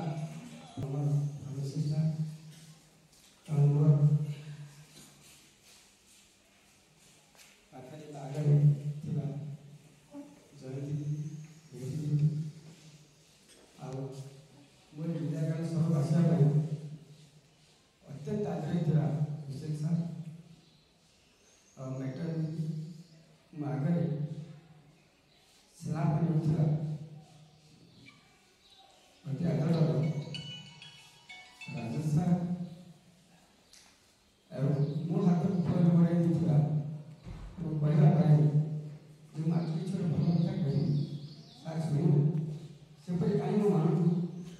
ଆସୁନାହିଁ, କାରଣ ମୁଁ ଏପର୍ଯ୍ୟନ୍ତ ସ୍ଥିର କରି ନାହିଁ ଯେ ମୁଁ ସତେ ଚାଲିଯିବି। ଏଇଟା ନିଶ୍ଚିତ ସତ୍ୟ ଯେ ମୁଁ ଶାରୀରିକ ଭାବରେ ହୁଏତ ପ୍ରସ୍ତୁତ, ମସ୍ତିଷ୍କ ଠିକ୍ କରିଛି, ମାଂସ ଠିକ୍ କରିଛି, ପତ୍ର ଭାବିଛି, କିନ୍ତୁ ଗୋଟେ ମନ ଭିତରେ ଗୋଟେ ଏମିତି ଗୋଟେ ଶକ୍ତି ଅଛି। ଆଜି 35 ବର୍ଷ 4 ମାସ 15 ଦିନ ହେଲାଣି, ସେ କାହିଁ ଗୋଟେ ମମତା ଏମିତି ଟାଣି ରଖିଛି। ମତେ କାହିଁ ସେ କହୁନି ଆରେ ତୁ ଘରକୁ ପଳେଇବୁ, ଏ ଜାଗା ଛାଡ଼ି ତୁ ଚାଲିଯିବୁ। ସେ ଚାଲିଥିଲା ମତେ ଫୋନ୍ କରିଛୁ ମାସ ତାପରେ ସତରଶହ ଆଉ ମୋର ଅତି ଆଦରର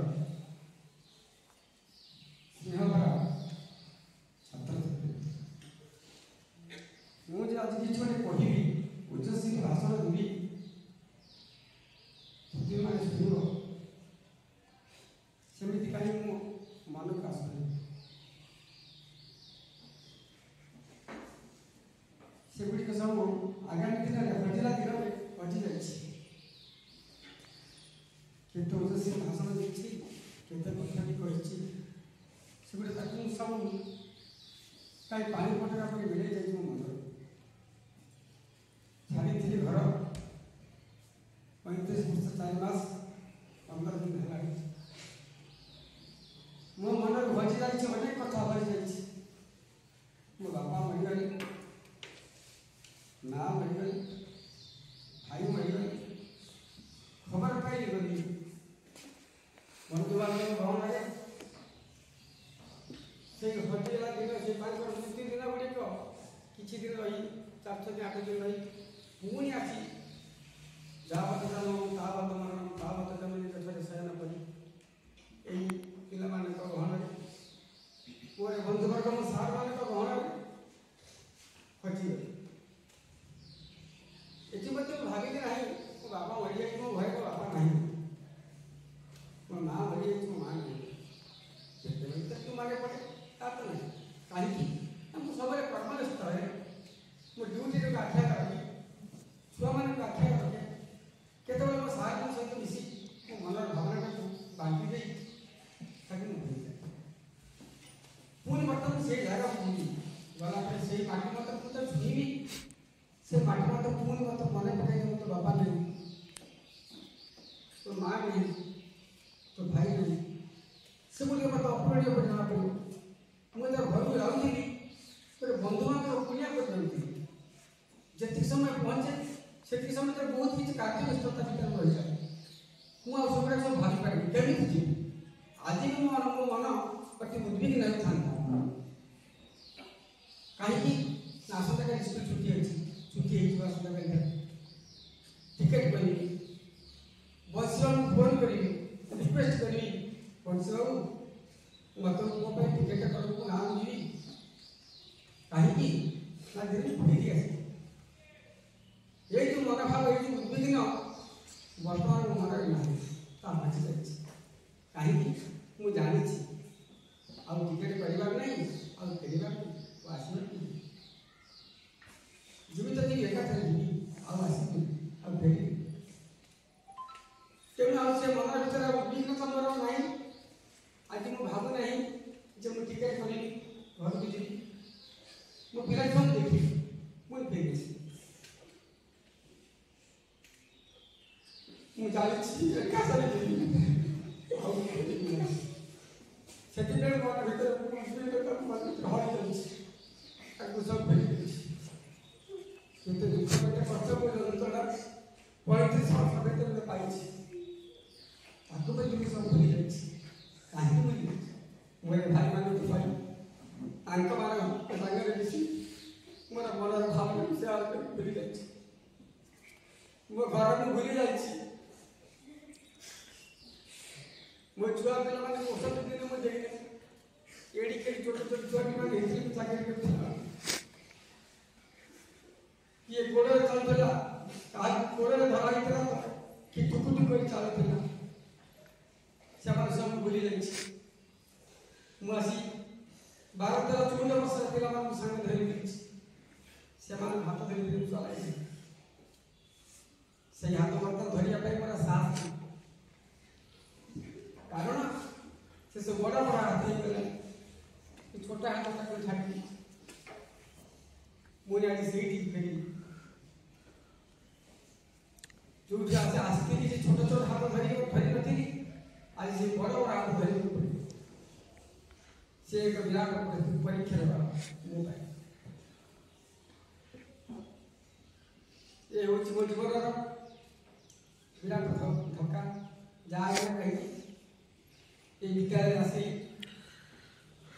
8 वर्ष 10 मास होगा कंप्यूटर चाकरी आज भाई 35 वर्ष 4 मास 15 आज बड़ चाकरी जी भगवान जी ईश्वर करुणा अच्छी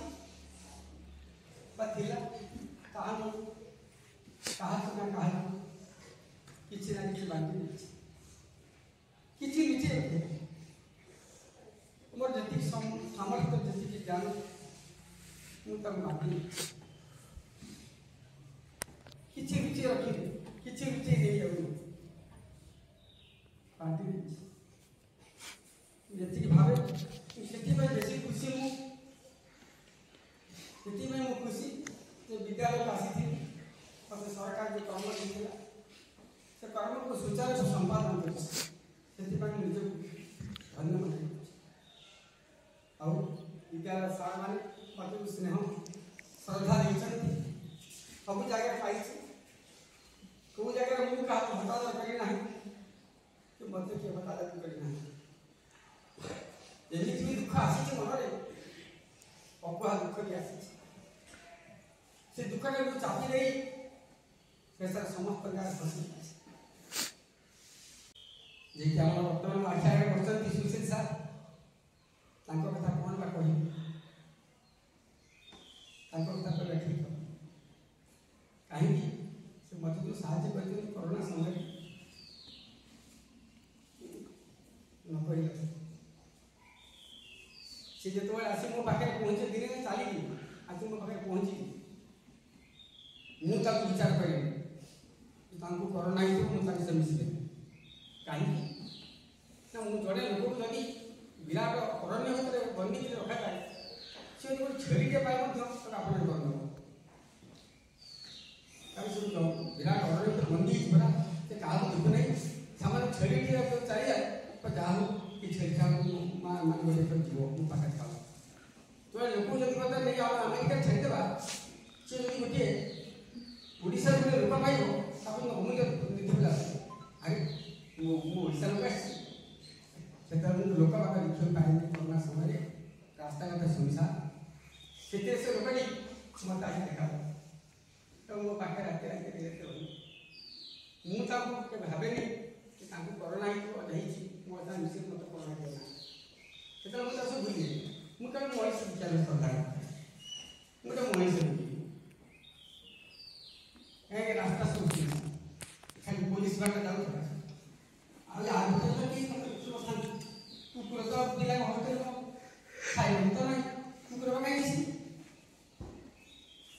कुकुर तो मुझे तो जड़े लोक देख ये नेत्र हाल मुझे शेषार बड़े मुझे मुझे अंचल विराट मीडिया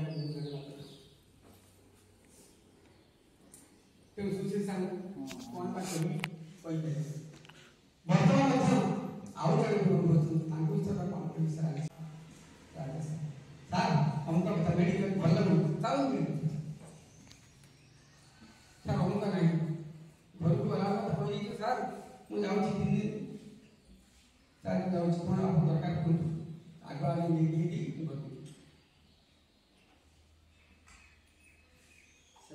साहय सहानुभूति आई मुझे उपकार ना जे जार हित कले मने नाम आम देश कहता नमस्कार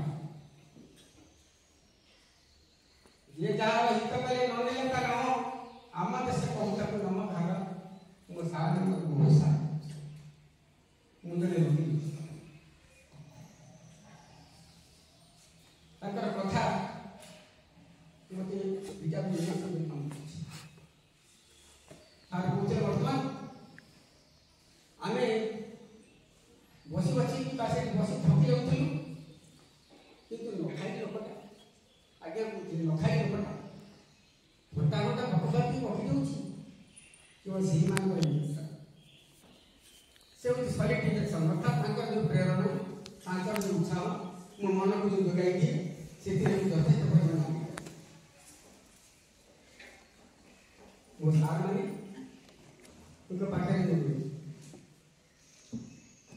आगु जो मैंने जाइछंती वर्तमान जो मैंने पाखे अछंती मो भाई माने से माने पाखे बोलबी मो आगु कहिछि मु जड़े 700 किलोमीटर आसपास रहता मो बड़े 700 किलोमीटर मते जे मन अपना कर्मी छंती एवं मु तक अपना भाग देछि सेही पे आज मु चिंता करि पागुनी जे मु रिटायर हे मु भविता ही को भविता ले को देबा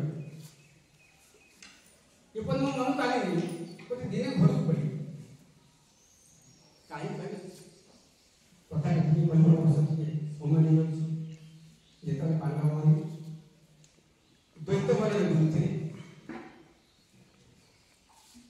वनवास समय पांडव माने बुझते बुले बुले हटा सोसा लगेगा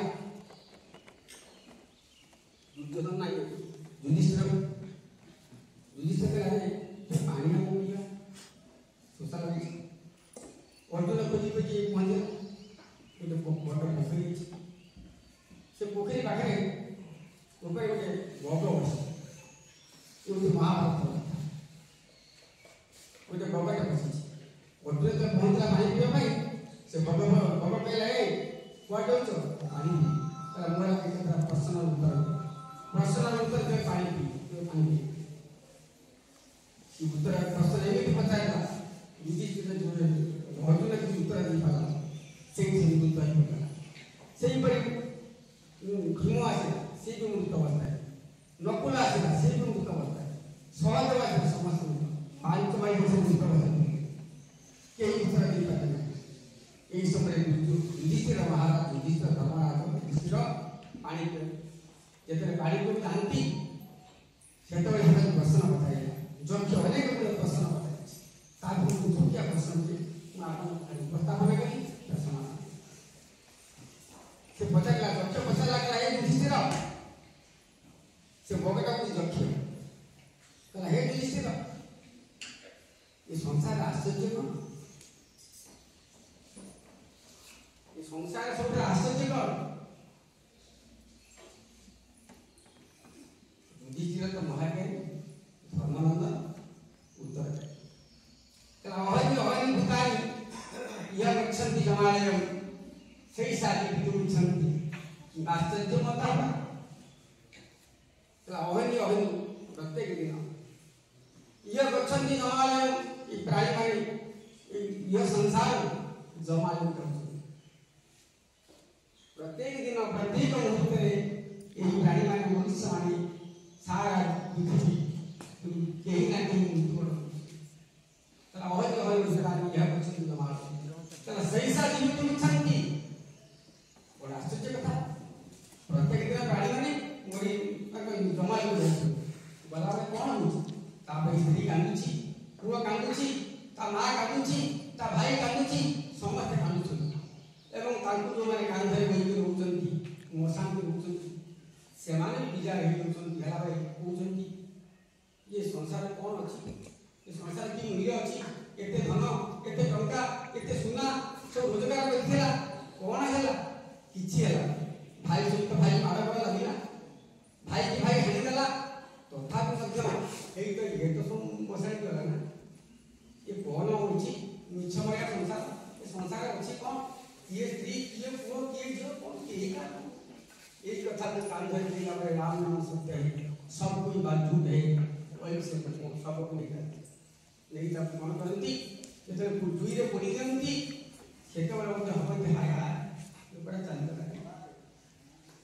तार बहुत दुख कर ठीक के सब दुख फेरी आसे पड़े 15 मिनिट जाई नथिबो अवधारण में जाई नथिबो आराम नहीं तुम संग आम संपर्क भल नहीं बचिला केवल तुम घरे बड़ा पड़ा भी आसी तुम बड़ा कुछ करू इता के खाली जाऊ काम कथा ना से लाग हिंस क्रोध सबर बड़ा देला बेले गोटे सब को कांधरे बोई नेला बेले मन रे जो भावना आसे जो ये संसार नश्वर जो भावना आसे ये संसार की मूल्य नहीं जो भावना आसे तार कुछ समय पर भावना का बदल गई पूर्ण हिंसा क्रोध राग मोह ममता सृष्टि ताकू कहते संसार हो जाए बा स्मशान हो जाए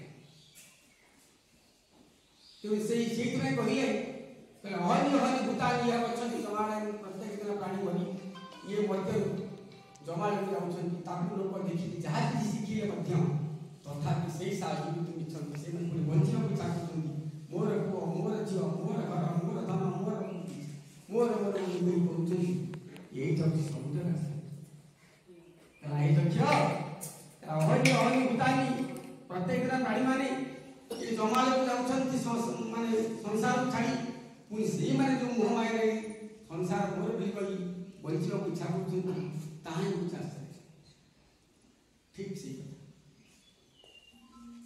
ताही वर्तमान केंती ये गोटे ड्रामा ये ड्रामा रे मु गोटे रोल करे मुकाती मोर रोल होय तो सफलता विफलता जगन्नाथ भगवान के हाथ ये ड्रामा मु कोन करिछि कि ओटा ठीक अछि मु जानि ना मु से करुणामय भगवान का हाथ पाके तांकर कृपा भिक्षा करूछि प्रभु जदि किछ मोर कर्तव्य मु अवहेला मते क्षमा दे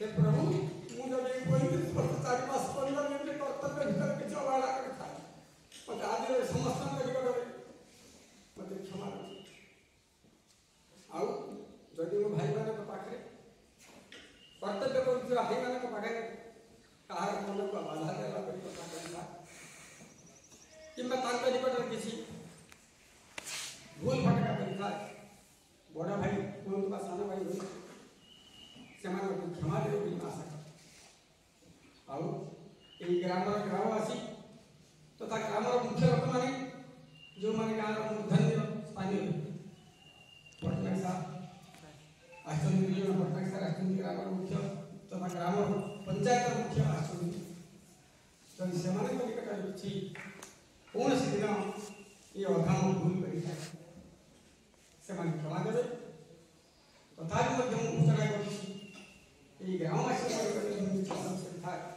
समस्त निकटरे तार क्षमा पुनश्च आउ मु दुई जन बंधु मु डाकिछि श्रद्धा कमिटी करिथिबा बंधु मान डाकिछि समान कथा आज विदाय हो जाउछि वे तो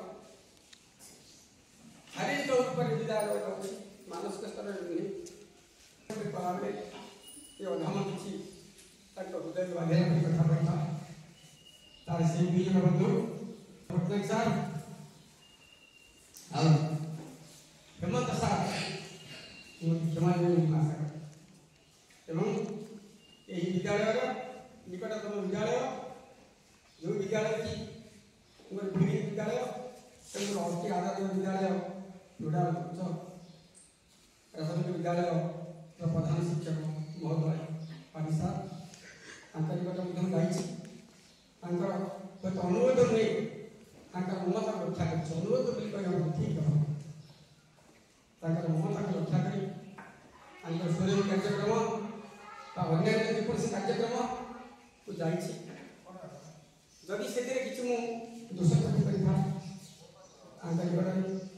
विद्यालय सार मान तथा बर्तमान क्षमा भिक्षा कर कारण मनुष्य ताको ही पाला जे निजर भूल बुझी हुए तो मोर अज्ञात भितर किसी भूल प्रति भाई समस्त निकट मु क्षमा प्रार्थना करी मोर आज उद्देश्य भाषण देवार समय नहीं धैर्य भी नहीं तथा मोर वक्तव्य करी विराम होछि आशा करे एति गुरु मते समझते एति गुरु समझते विद्यालय भारत प्रधान शिक्षक तथा यही सभा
ଶିକ୍ଷକଙ୍କୁ ବର୍ତ୍ତମାନ ହରେଇବୁ, ତାହା ହେଉଛି ସବୁଠୁ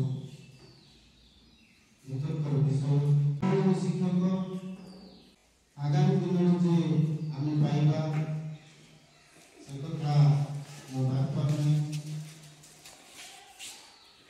ଜଣେ ଆଦର୍ଶ ଶିକ୍ଷକ ଏକାଧାରରେ ଅନେକ ବ୍ୟକ୍ତିତ୍ୱର ଅଧିକାରୀ, ଅନେକ ସୁଗୁଣର ଅଧିକାରୀ, ଜଣେ ଶିକ୍ଷକ, ଜଣେ ଶିକ୍ଷାବିତ୍, ଜଣେ କବି, ଜଣେ ସାହିତ୍ୟିକ, ଜଣେ ପରିଚାଳକ, ଜଣେ ମାର୍ଗଦର୍ଶକ, ଏଭଳି ଅନେକ ସୁଗୁଣର ଅଧିକାରୀ ଥିବା ବ୍ୟକ୍ତିଟିଏ ପାଇବା ଅତ୍ୟନ୍ତ ମୁସ୍କିଲ। ସଂସ୍କୃତ ସାର୍ ଏହି ବିଦ୍ୟାଳୟରେ ରହଣି ମଧ୍ୟରେ ତାଙ୍କଠାରୁ ବିଶେଷ କରି ଛାତ୍ରଛାତ୍ରୀମାନେ ଯେଉଁ ପ୍ରକାର ଶିକ୍ଷା ପାଇଛନ୍ତି, ଯେଉଁ ପ୍ରକାର ମାର୍ଗଦର୍ଶନ ପାଇଛନ୍ତି, ପ୍ରତ୍ୟେକ ଛାତ୍ରଛାତ୍ରୀ ନିଜେ ସେଗୁଡ଼ିକୁ ନିଶ୍ଚିତ ଭାବରେ ରିୟଲାଇଜ୍ କରୁଛନ୍ତି।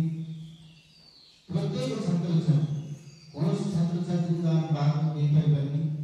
ଯେକୌଣସି ଛାତ୍ରଛାତ୍ରୀଙ୍କ ଉପରେ ଟେକା ପକାଇ ଯଦି ଆମେ ପଚାରିଦେବା ସଂସ୍କୃତ ସାର୍ଙ୍କର, ପଣ୍ଡିତ ସାର୍ଙ୍କ ବ୍ୟକ୍ତିତ୍ୱ କ'ଣ, ସମସ୍ତେ ତାଙ୍କ ବ୍ୟକ୍ତିତ୍ୱ ସହିତ ପରିଚିତ।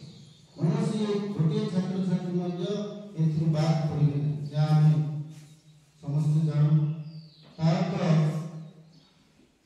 ବିଦ୍ୟାଳୟର କାନ୍ଥବାଡ଼, ଗଛଲତା ଏବଂ ଛାତ୍ରଛାତ୍ରୀ, କର୍ମଚାରୀ ସମସ୍ତଙ୍କ ସହିତ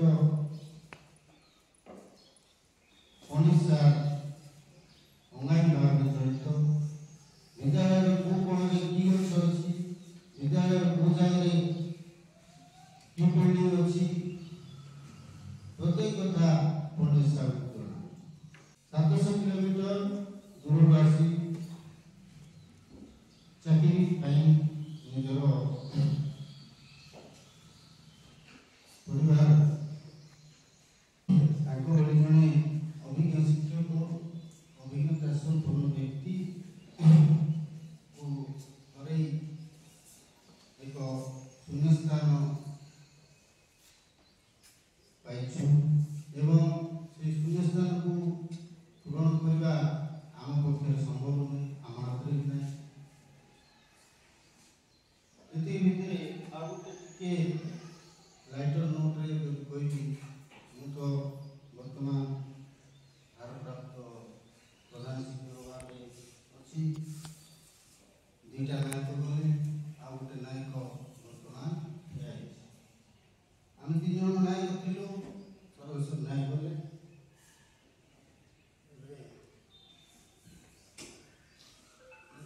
ପଣ୍ଡିତ ସାର୍ ରହିଲେ। ଆମର ସାର୍ମାନେ ମଜା କରୁଥିଲେ, ତମେ ତ 3ଟା ନାୟକ କରୁଛ, ସ୍କୁଲ ଚଲେଇବ।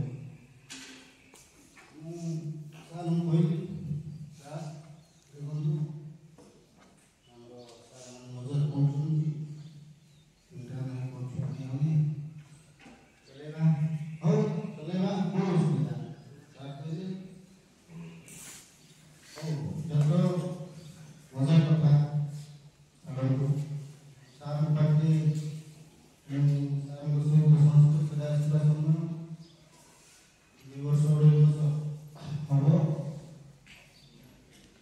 ସାର୍ଙ୍କର ମିଶିବା ପରେ ପରେ ଆମେ ତ ଅଷ୍ଟ୍ରେଲିଆ ଲୋକ, ଟିକେ ମନକୁ ଚିହ୍ନିଲୁ, ସାର୍ଙ୍କ ସହିତ ସଂସ୍ପର୍ଶରେ ଆସିଲୁ।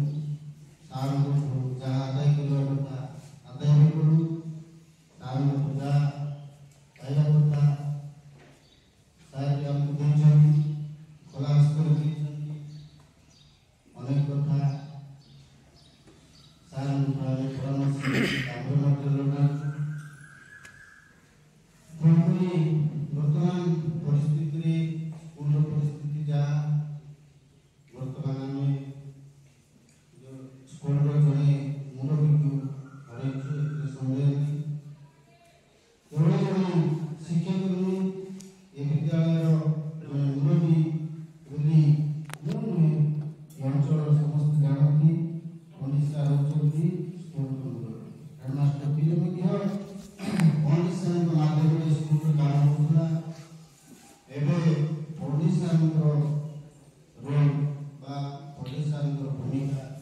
ହେବ ସେଇଟା ଆମ ପାଇଁ ଏକ ଚ୍ୟାଲେଞ୍ଜ। ହଉ 700 କିଲୋମିଟର ଯଦି ଆମେ ଭାବିବା ବେଶୀ ଦୂର, ଯଦି ଭାବିବା ତାହା କିଛି ନୁହେଁ। ସାର୍ ଆମର ସବୁବେଳେ ଯେମିତି ଅଛନ୍ତି ଏବଂ ଆବଶ୍ୟକ ପଡ଼ିଲେ ଆମେ ସାର୍ଙ୍କ ମଧ୍ୟ ସାହାଯ୍ୟ ନେବୁ ଏବଂ ସାର୍ଙ୍କ ମଧ୍ୟ ପରାମର୍ଶ ମାର୍ଗଦର୍ଶନକୁ ଆମେ ସବୁବେଳେ ଚେଷ୍ଟା କରିବୁ ସାର୍ଙ୍କ ପାଇବ। ଆଜିର ସଂଗଠନ ସଭାରେ ଉପସ୍ଥିତ ରହିଥିବା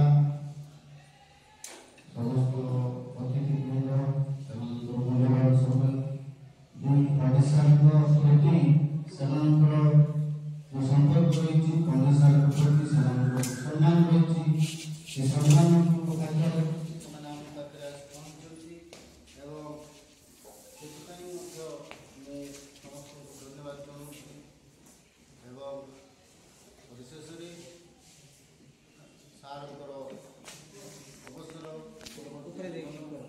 ସୁଖମୟ ହେଉ ଏବଂ ତାଙ୍କର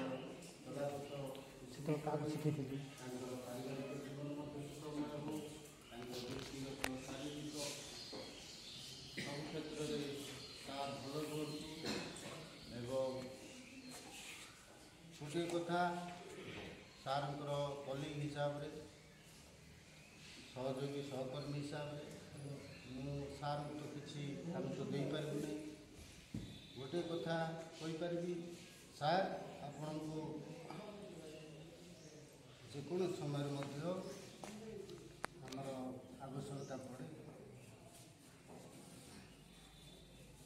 ଆମେ ଆପଣଙ୍କ ପାଖରେ ଥିଲୁ ଆଉ